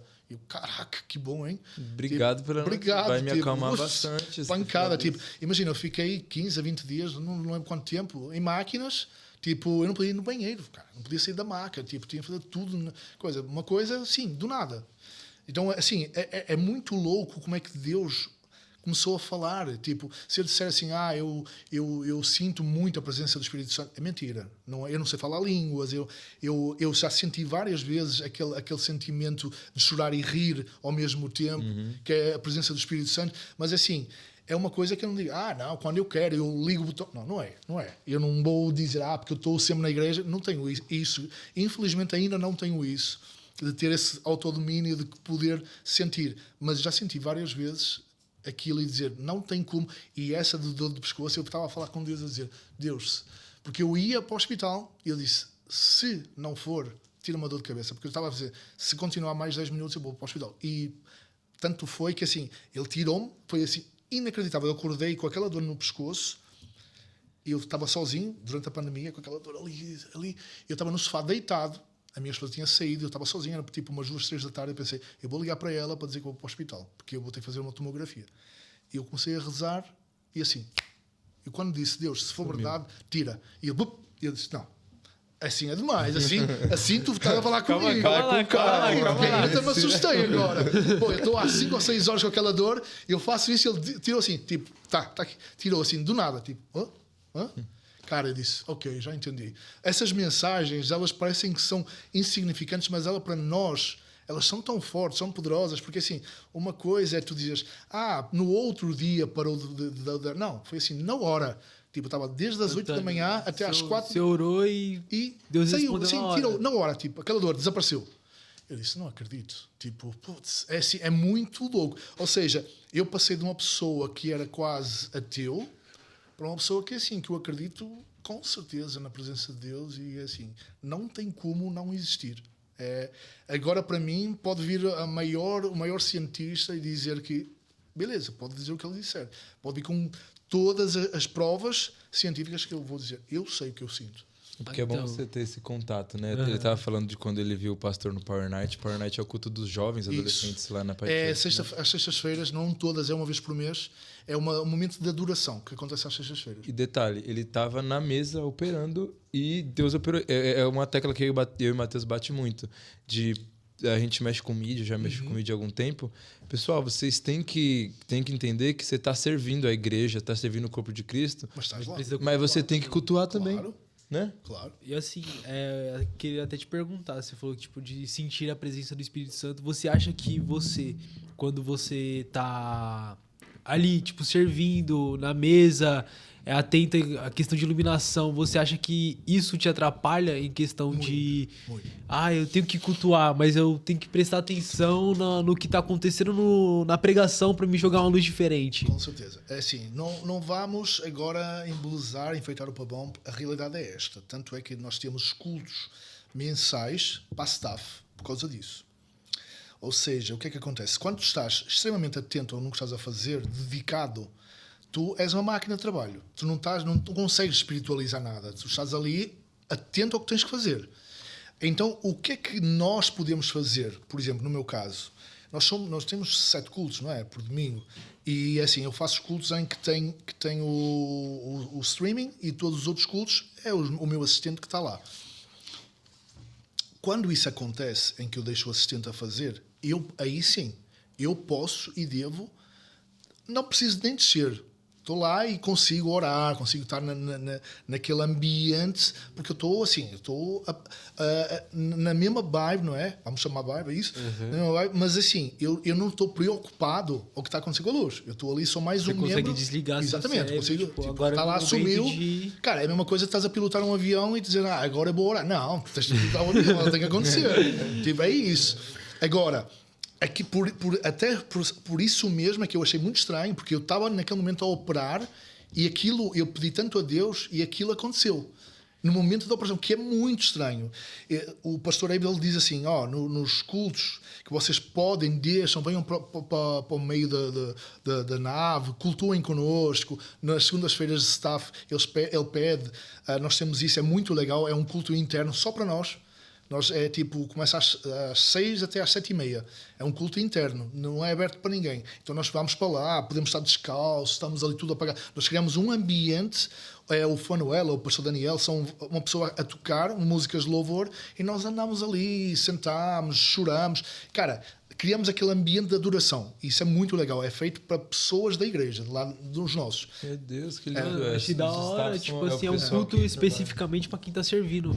Toda a gente desligar pastores, voluntários, quem quiser. Eu acho que a paz tinha que ter um curso para outras igrejas, para dar esse... Nós temos porque a gente isso. sente falta, porque a gente conversa com alguns meninos que trabalham com a gente na mídia, e a maior dor é essa, de não conseguir cultuar, não conseguir estar lá embaixo. E muitas vezes você não tem equipe suficiente para... A Paz ainda tem um pessoal que já é... A Paz trabalha com negócio profissional, já tem igrejas que não. Mas sabes, às vezes não é só isso. Às vezes também tem a ver com aquilo que tu queres fazer. Porque, por exemplo, muitas das vezes, no caso da reunião de staff, eu vou lá em cima, eu deixo as luzes ligadas e deixo, e fica sem ninguém lá. O técnico só não deixa. Ou seja, não é por falta de pessoas, porque aquilo não é um ambiente nosso. Ou seja, ninguém vai... Eu não vou criticar porque a luz está parada, porque nós sabemos que é isso mesmo. Então é assim, criar essas regras ou criar esses hábitos de nós termos o nosso próprio momento interno é muito interessante. E são hábitos que são muito saudáveis, porque ali ninguém está preocupado com a luz, ninguém está preocupado com o som, ninguém está preocupado com nada. Nós estamos preocupados em cultuar, em orar, em libertar-nos, porque nós temos uma responsabilidade muito grande, porque nós estamos a fazer um trabalho para Deus e para as pessoas que vão assistir. Então nós temos que ter o nosso dia também. E quando nós fazemos isso à segunda-feira, que nós descemos, nunca ninguém vai dizer, cara, não, mas aquela luz... Não, ninguém quer saber disso. Eu crio um ambiente assim azul, tudo bem escurinho, e deixo e fica lá sozinho. Aos amigos não tem ninguém. Então, assim, fazer isso é muito simples. É tu criares aquilo e vires para o meio da nave e ficares ali. E chorares e fazeres o que tu quiseres. É o teu momento. Então, é preciso começar a pensar assim, porquê é que isso acontece? Porque nós chegamos mais cedo. A maior parte das igrejas chegam 5 minutos antes. O técnico de luz chega a 5 minutos antes, liga aquilo e já é. Não, porquê que eu faço isso? Primeiro, porque nós começamos até com isso. O tabernáculo fala sobre isso. Nós temos que ser caprichosos com o reino. Então, assim, não dá para fazer as coisas bagunçadas. Então, chega mais cedo. Então, ao chegar mais cedo, eu vou ter a oportunidade de poder ter essa... Porque se eu chegar às 7h30, 8 horas lá, ainda tenho meia hora para ligar todo o sistema. Beleza. Só que não vou estar com os meus irmãos, não vou poder cultuar, é uma opção minha. Cara, e estamos a falar que eu moro a 25 km. Eu moro em São Bernardo, aquilo é no Tatuapé, aqui a igreja. Eu demoro à segunda-feira 1 hora e pouco para chegar. Longe, viu? E é assim, isso não é desculpa. Mesmo assim eu chego mais cedo. Cara, é assim, diferente de muitos adolescentes e jovens que só estudam, claro, eu trabalho, eu sou responsável pela minha casa, eu sou o provedor, também tenho a minha esposa, mas eu trabalho, eu tenho outras coisas a fazer e mesmo assim eu sei os meus horários. Eu sei que a partir das 4, 4:30 já nada conta que eu tenho que ir para a igreja. Ou seja, tenho uma agenda, não, 4:30 não faço. Marcamos para amanhã, porque a partir das 4:30 eu já estou a não ser que eu possa fazê-la na igreja. Semana passada eu estava a fazer um podcast também lá na igreja. Eu aproveitei, tem boa internet. Eu disse, vamos fazer, às 5 da tarde. Eu fiz o podcast lá da igreja. Mas assim, eu já estava lá. Acontecia alguma coisa, eu dizia, cara, eu tenho que interromper. Claro que as coisas, elas têm que ser alinhadas com o tempo. Dá para mudar tudo radicalmente? Não. Mas dá para começar por doses homeopáticas a criar essas pequenas coisas, a criar, por exemplo, nós temos uma coisa muito interessante e é gratuito. Nós, antes de cada culto, nós chegamos, damos as mãos e oramos lá na House Mix, a agradecer os equipamentos, a agradecer por estarmos todos juntos. Ou seja, nós internamente, a técnica, se une para orar. Quantas igrejas fazem isso? Nós let us pray, let us pray, let us pray. Nós juntamos todos, damos as mãos e hoje falas tu, Senhor, meu Pai, obrigado por mais um dia da vida, obrigado por estarmos aqui juntos, salva os nossos equipamentos, ajuda que não haja coisa. Essas coisas muito básicas. Mas é um hábito que nós temos. Diferencial, né? Você faz o pré-culto. Isso. Você vive um culto antes do culto, mano. E isso é muito bom. Quando é a Santa Ceia, e nós queremos também cear com eles. Alguém vai lá embaixo, traz os copinhos e nós estamos lá, no momento de cear, estamos todos juntos a orar, a agradecer, porque é isso. Ser da staff técnica não significa que não sejas cristão e não possas usufruir da palavra. Muito pelo contrário. Tu tens que usufruir mais. Tu tens que estar mais ensopado, como diz o pastor Aíbe, do Espírito Santo para poderes fazeres um trabalho melhor ainda. Porque as pessoas que vão lá, elas merecem isso.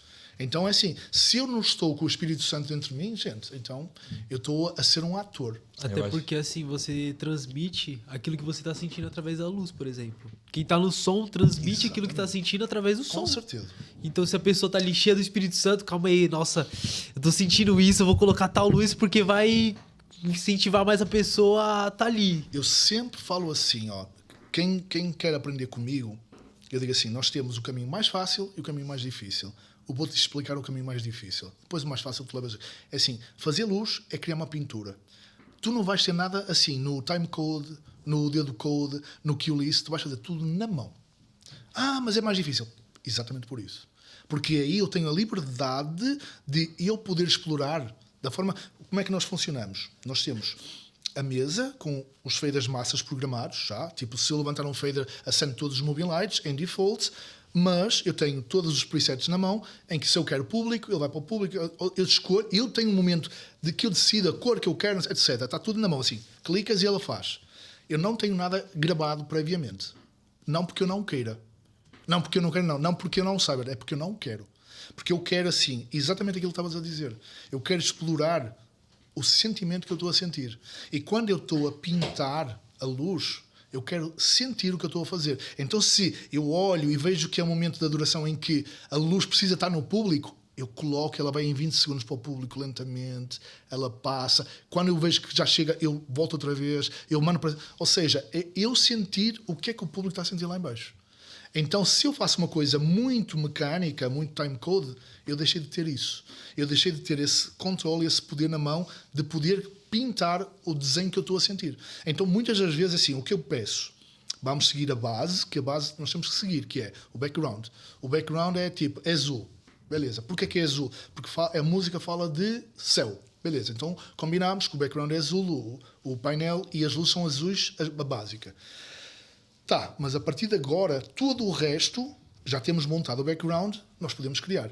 Eu posso querer que a luz seja no público a cruzar, o meu assistente pode achar que naquele momento ele não sentiu isso. E eu não implico. Se ele cumprir o background, o que ele vai fazer com a luz, eu não me importo. Eu posso dizer, cara, está muito mais rápido o chase, olha o beat, põe um pouquinho mais lento. Mas assim, coisas que são tecnicamente erradas. Agora, se ele quer pôr no público, se ele quer pôr Isso aí eu dou toda a liberdade. O técnico é uma coisa, o sentimento já é outra totalmente diferente. Exatamente. E é isso que faz a diferença de a espiritualidade. É tu sentires o que tu estás ouvindo e vendo e criares uma luz que seja tipo um tentáculo de um povo. Eu sempre penso assim, a luz para mim é o palco, é a cabeça do povo e todo o resto é os tentáculos que abraçam. Por isso é que o público merece e deve estar envolvido com a luz. A luz para mim tem que envolver, não é só uma luz bonita e pisca-pisca. Ela tem que envolver as pessoas. E o que você acha desse... Já que queria entrar nesse assunto para a gente não sair. Hoje em dia a gente tem algumas igrejas que estão transicionando daquela parede branca para a parede preta, porém já tem uma que já transicionaram faz tempo, só que tem umas que ainda tem um bloqueio com esse negócio da parede preta, quer ter luz, mas ainda assim não quer colocar a parede preta. Eu acho que as pessoas têm que entender, elas têm que entender duas coisas, o que é técnico e o que é espiritual. Tá? Tecnicamente falando, nós vemos isso até pelos teatros e pelos cinemas. A black box, a caixa negra, que é o palco, ele tem que ser escuro para esconder o que eles precisam de esconder. Isso aplica-se em tudo que é palco, tá? Teatro, cinema, etc. A black box, ela deve ser negra, porquê? Porque até para esconder cabos, para esconder coisas que realmente elas não são para ser vistas. Por isso é que vocês veem que assistentes de palco, roadies e isso, andam vestidos de preto. Eles não são para ser vistos, tá? Então é isso. Tecnicamente falando, black box, palco, falando assim de uma igreja, o palco deve ser escuro. Tem que ser preto, preto, preto? Não tem. Pode ser cinza, chumbo, etc. Agora tem uma situação que é isto. Se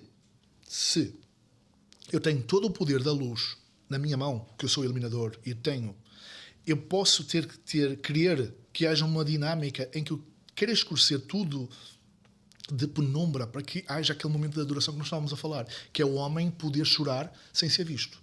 Não é blackout, é penumbra. As pessoas veem-se, mas elas estão naquela luz muito fraca. Muito baixo, né?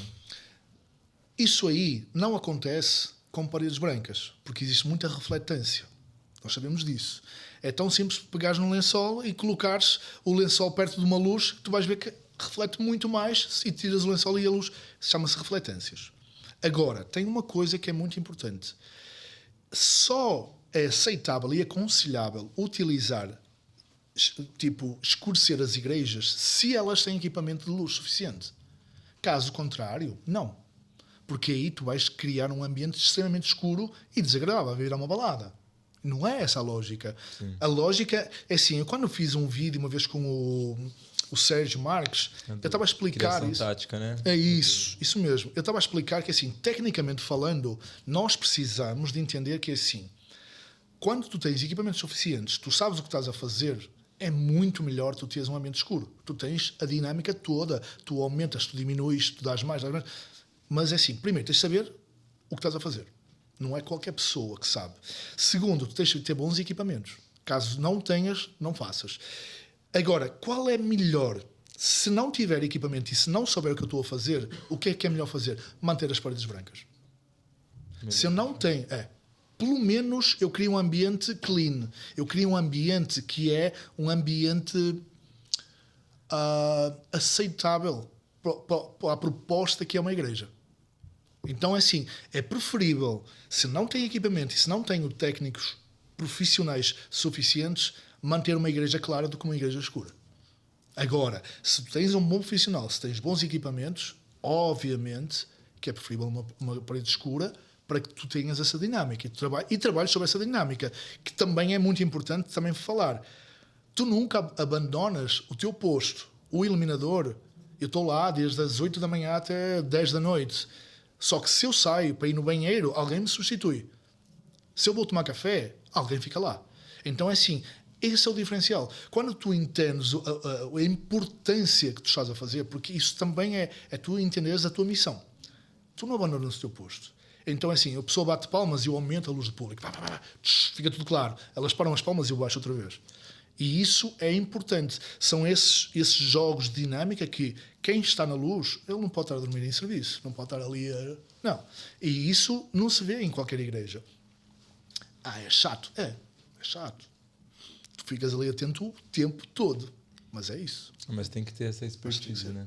É da hora que a luz também, ela aumenta o foco da pessoa no culto, né? Porque, tipo assim, vai, a pessoa tá lá. Eu sou uma pessoa que eu passo uma borboleta do meu lado, eu olho pra TDAH. borboleta. SPA, o síndrome do pensamento acelerado, né? Então eu olho pra borboleta. Então, tipo assim, quando eu tô no culto e muda alguma coisa, eu já falo, nossa, mano, olha aquilo ali. Mas aí é que E eu está presto atenção o na trabalho do palavra. profissional. É saber quando é que tu deves ou não deves estar atento. A importância de alguém que entende de iluminação é saber assim, o que é que acontece? Quando é numa palavra, a palavra ela deve ser bastante iluminada ao público, porque o pastor, ou o preletor, ou o pregador, ele tem que ver a reação das pessoas que estão no público. Ele tem que fazer essa leitura. Porque às vezes, tipo, se tu não vês o que é que está a acontecer, tu estás a dirigir às escuras, às cegas. Então tu não sabes se estás a ser chato. Porque às vezes o teu tom de voz, ele é um pouco monotónico. Eu tenho esse tom de voz monotónico que dá para adormecer. Até eu, porque assim, eu não tenho essas nuances assim, não, eu falo sempre assim. E eu sinto que muitas das vezes as pessoas dão aquelas filadas. É o meu timbre de voz que é muito monotónico e não tem alterações, e a pessoa diz, nossa senhora. E eu sei que é assim. Então é assim, se eu não tenho luz para ver que eu estou a entrar nessa fase de monotónico, eu não mudo, porque eu não estou a ver a reação da pessoa. E às vezes assim, eu preciso de, cara, eu tenho que mudar o meu timbre. E aí, não sei o quê, a pessoa, estás a perceber? E eu, Entendi. é importante que haja, que o pastor, o preletor, veja o que é que está no público. Então, ter o momento em que as pessoas estão às escuras, só momentos de adoração. O momento da palavra tem que ser muito claro e muito parado, muito estático. Nada de fumaça, nada de pisca-pisca, nada. E nada de cor também.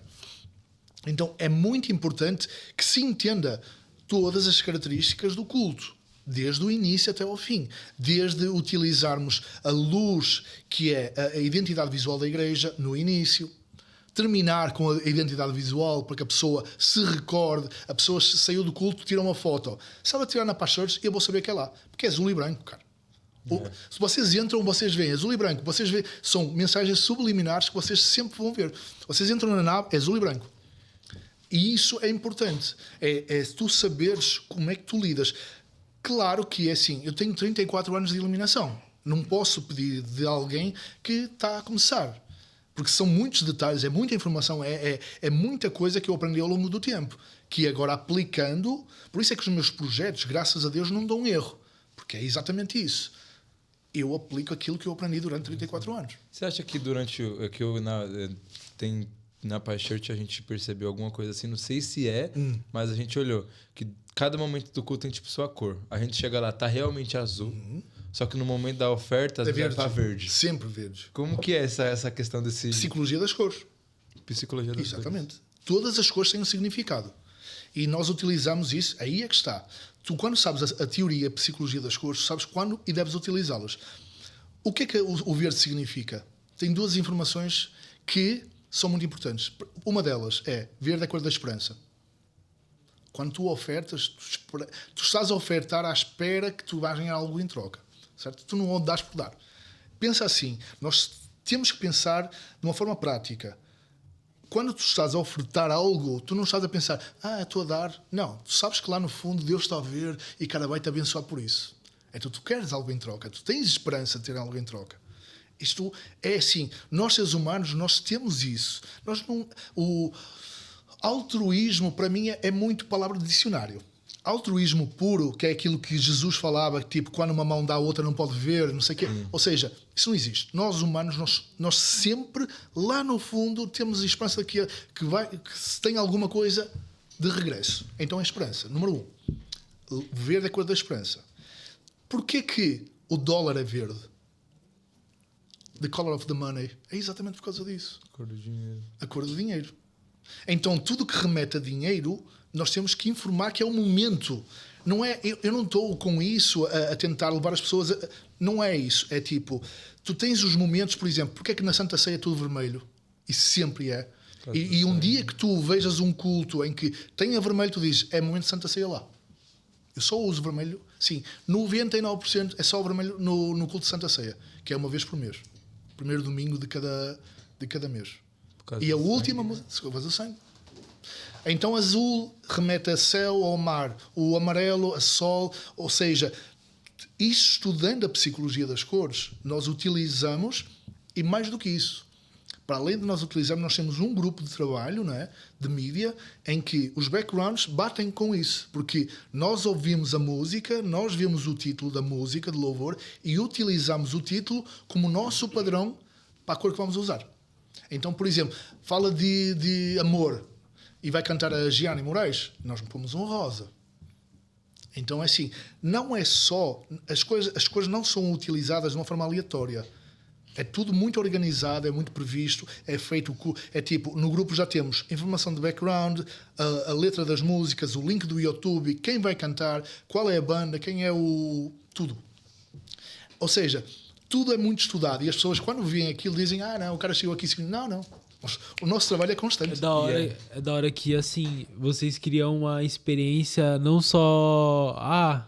vou lá, vou assistir um culto, mas uma experiência sensorial, né? Isso. Do cheiro, Isso. das cores. Isso aí. É importante porque tinha alguém que eu falava, eu não lembro quem me falou isso, mas eu lembro que eu escutava sempre, que falava assim, ó, tudo comunica. Exatamente. Cada coisinha que você Nada fizer, é por acaso. tudo comunica. Nada pode ser por acaso. Você desperta os 5 sentidos da pessoa. Então, isso aí, 5 nós sentidos. sempre dizemos assim, nós queremos que a pessoa tenha uma experiência sensorial. Olfato, visão, cheiro, etc. Os 5 sentidos, eles têm que ser o tato, eles têm que ser levados aqui. Por que nós fazemos isso? Primeiro, porque uma pessoa que tem uma experiência desse nível, ela vai querer repetir. Ela não vai querer ficar só uma vez.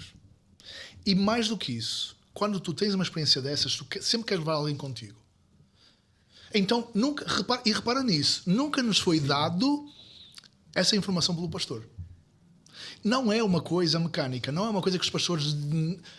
Para vocês verem, as reuniões pastorais, a técnica só está com o nosso diretor técnico. Nós não participamos de reuniões pastorais. São duas coisas completamente diferentes. Agora, nós, tecnicamente, sabendo do local que nós estamos, e porque crescimento da nossa igreja significa o quê? Mais pessoas para Cristo, não é porque nós queremos mais dízimo. Acabámos de falar que o pastor doou o dinheiro dele. Sim. Não é uma questão de dinheiro. Ele doou o que era dele. Ele não usa do dinheiro da igreja. É o contrário. Nós queremos é que as pessoas queiram ver, queiram sentir a presença de Cristo, queiram se tornar cristãos. Cara, a nossa alegria é ver as pessoas no final dos cultos a irem lá para a frente para se converterem. É isso, dizemos, cara, mais um que conseguiu. Porquê? Porque cada um de nós tem uma experiência tão boa quando faz isso. Porque houve uma vez num podcast que eu ouvi alguém dizer assim, cara, por que é que vocês evangélicos são tão chatos? E o cara disse assim, imagina que tu descobres o segredo do câncer. Tu não ias querer contar a toda a gente? Tu não ias querer falar com todo mundo? Cara, eu descobri. Assim, nós descobrimos quem é nosso Deus. Ou seja, nós queremos que tu vejas isso. Depois, se tu não queres, isso é outro problema. Agora, a partir do momento em que nós te mostramos Deus é lindo, Deus é maravilhoso, Deus te dá-te isto, cara, a decisão é tua. Isto chama-se livre-arbítrio. Mas há pessoas que elas não são cristãs, não é porque elas tiveram essa opção e não quiseram, é porque elas não conhecem. E eu era um deles. Então, eu quando conheci a verdadeira palavra, e eu automaticamente converti sem ninguém me dizer nada. E eu era o cara ateuzão que ficava ali aos domingos, eu vou descobrir aqui os segredos. Cara, e assim, eles disseram, vai, descobre. Literalmente procurando um erro. Eu estava literalmente procurando o pelo em casca de ovo. 7 anos assim. Tem alguma coisa por trás disso daí, né? Eu achava muito estranho. E assim, e eles estavam tão de boa que eu disseram, à vontade, vai aí, descobre.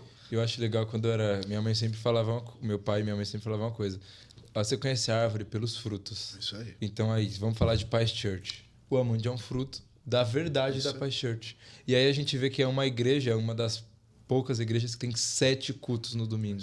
Que igreja que tem tudo isso? E agora eles vão ampliar, vão para outro lugar muito do maior. lado, 800 metros. E vai manter a mesma igreja. E eu ainda tava falando para eles, eu ainda desconfio que aquele templo ainda vai ter uns 4, 5 cultos. Porque o crescimento, os frutos a gente vê, você vai vendo pelos resultados. A igreja tem essa excelência, e quando a gente entra lá, a gente vê essa excelência, e é uma igreja que cresce. Eu fiquei encantado com o espaço das crianças, mano. Tudo. Eu sou louco, né? Tudo é assim, amo é isso. muito detalhado. Tem o pastor Arão e a pastora Esther, que são os pastores que são da família também, Uber, e eles são responsáveis por isso. Cara, e é assim, eles amam o que eles fazem. Eles passam os dias lá. Porque aquilo assim, a cena das crianças, o Pass Kids, não é uma coisa que só abre. Não, eles fazem vídeos, eles mandam para os Estados Unidos. Em vez de ser ao contrário dos gringos mandarem para nós, nós fazemos e mandamos para eles. E eles, cara, é muito louco. Porque assim, porque existe... Na Paz Church tem uma coisa que assim, na Paz Church de São Paulo, porque eu não conheço as outras, tá? Então eu não posso falar das outras. Estou a falar de São Paulo. O pastor Abe, ele através da forma como ele é, não é o que ele diz, a atitude dele, ele dá-nos mais conselhos do que se ele falasse. Poucas são as vezes, não é que ele seja inacessível, muito pelo contrário, ele não é nada inacessível, é uma pessoa extremamente acessível. Ele, a qualquer momento, uma vez no livro disse: pastor, o senhor não se importava de fazer um vídeo a falar sobre o meu livro? Claro, meu querido, eu vou já fazer isso. Ou seja, assim, na boa, ele foi, fez o vídeo, não sei o que, está no meu coisa. Ele é uma pessoa extremamente acessível. Só que assim, eu não preciso de falar com ele para eu entender as mensagens que ele me transmite. E as mensagens é de amor, é de companheirismo, é a forma como ele gosta daquilo que ele faz. Cara, se vocês virem o pastor Abe, ele dá pulos de alegria quando ele prega. Não é uma coisa fria. Ele adora o que ele faz. E assim, e nós vemos aquilo de caraca. E eles contam histórias assim de quando ele ainda estava lá em Fortaleza e no Santarém a empurrar carro, ele e a pastora Andreia. Ou seja, eles imaginam a pessoa que era bilionária, doou tudo para andar a empurrar carro. É aquilo que aquela frase que a gente sempre fala, a gente um monte de frase, né? Pregue. Se for necessário, use alguma palavra. Isso aí, mas no caso dele não precisa. Nem precisa. E o mais interessante é veres assim, toda a gente fala o mesmo. Todas as pessoas. Isso é toda a gente. É unânime. Isso assim de olhar e dizer, caraca, é incrível.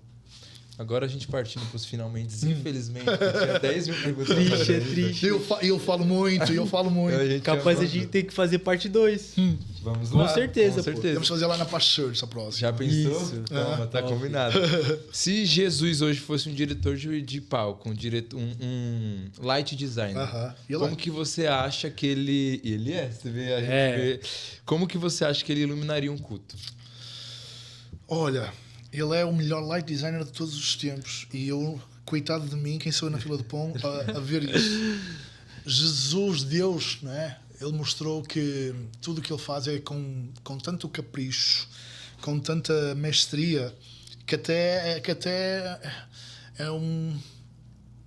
é ruim eu tentar poder falar algo sobre ele.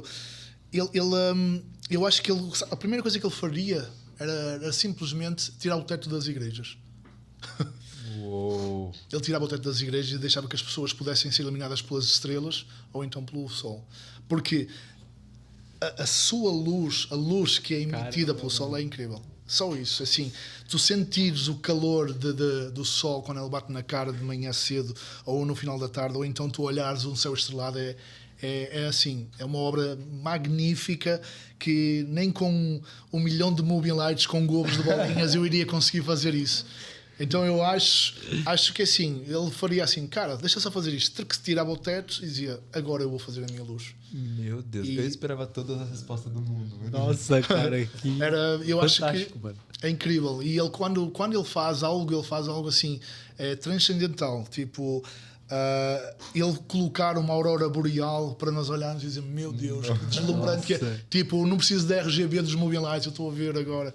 É inacreditável dizer assim, coitado de mim eu tentar entender uma mente como a mente de Deus, que é assim, e eu olho e digo, eu aprendi tanto em tão pouco tempo de que o quão pequeno eu sou, não só como profissional, porque isso aí eu sempre soube, mas como ser humano, através da vivência com pessoas que aparentemente são muito mais humildes do que eu e que me ensinaram tanto. Eu disse, nós fazemos pré-julgamentos às vezes de pessoas por causa do status, da marca da roupa, do carro que usam, da casa que vivem, e muitas das vezes isso aí é muito superficial.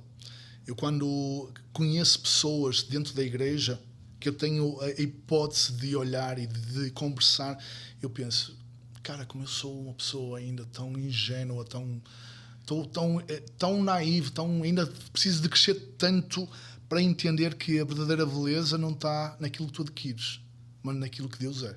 Então é assim, eu não sou nada, simplesmente eu tento fazer o meu melhor que eu sei que eu posso, mas sempre com a noção de que assim, eu nunca vou chegar a ser aquilo que eu gostaria de ser. Mas eu tenho um lema comigo, e isso para mim já é o suficiente, que eu seja melhor hoje do que eu fui ontem e pior do que amanhã. Então eu sou um work in progress, eu sou um trabalho em constante evolução. Constante evolução. Eu sei que é esse o meu lema. Eu acho lindo que ele falando que para essa caminhada aqui, para você chegar onde você chegou hoje, sempre tinha alguma pessoa dando um exemplo. E para mim e para o Matheus, você é essa pessoa. Oh, não, Tá falando a verdade. E agora eu queria que você fosse essa pessoa. E ainda vamos falar de luz. Se fosse para você acender uma luz agora na vida da pessoa, de alguma pessoa que está escutando, alguém que quer virar um light designer, algum light designer, alguém que quer aprender, que já é light, só que não adora, não leva a adoração desse jeito que a gente está falando aqui nas igrejas. Essa câmera aqui, ó, dá fala para eles, deixa um recado para esse pessoal. Então, é difícil, pegaste-me de surpresa o que eu vou falar.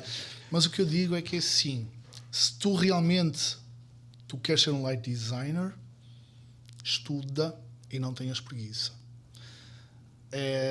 O mal de todos é a preguiça humana, sabes? É quando eu não aproveito do meu potencial e de tudo o que eu tenho para aprender e simplesmente eu fico à espera que alguém mastigue as coisas e que me entregue no colo.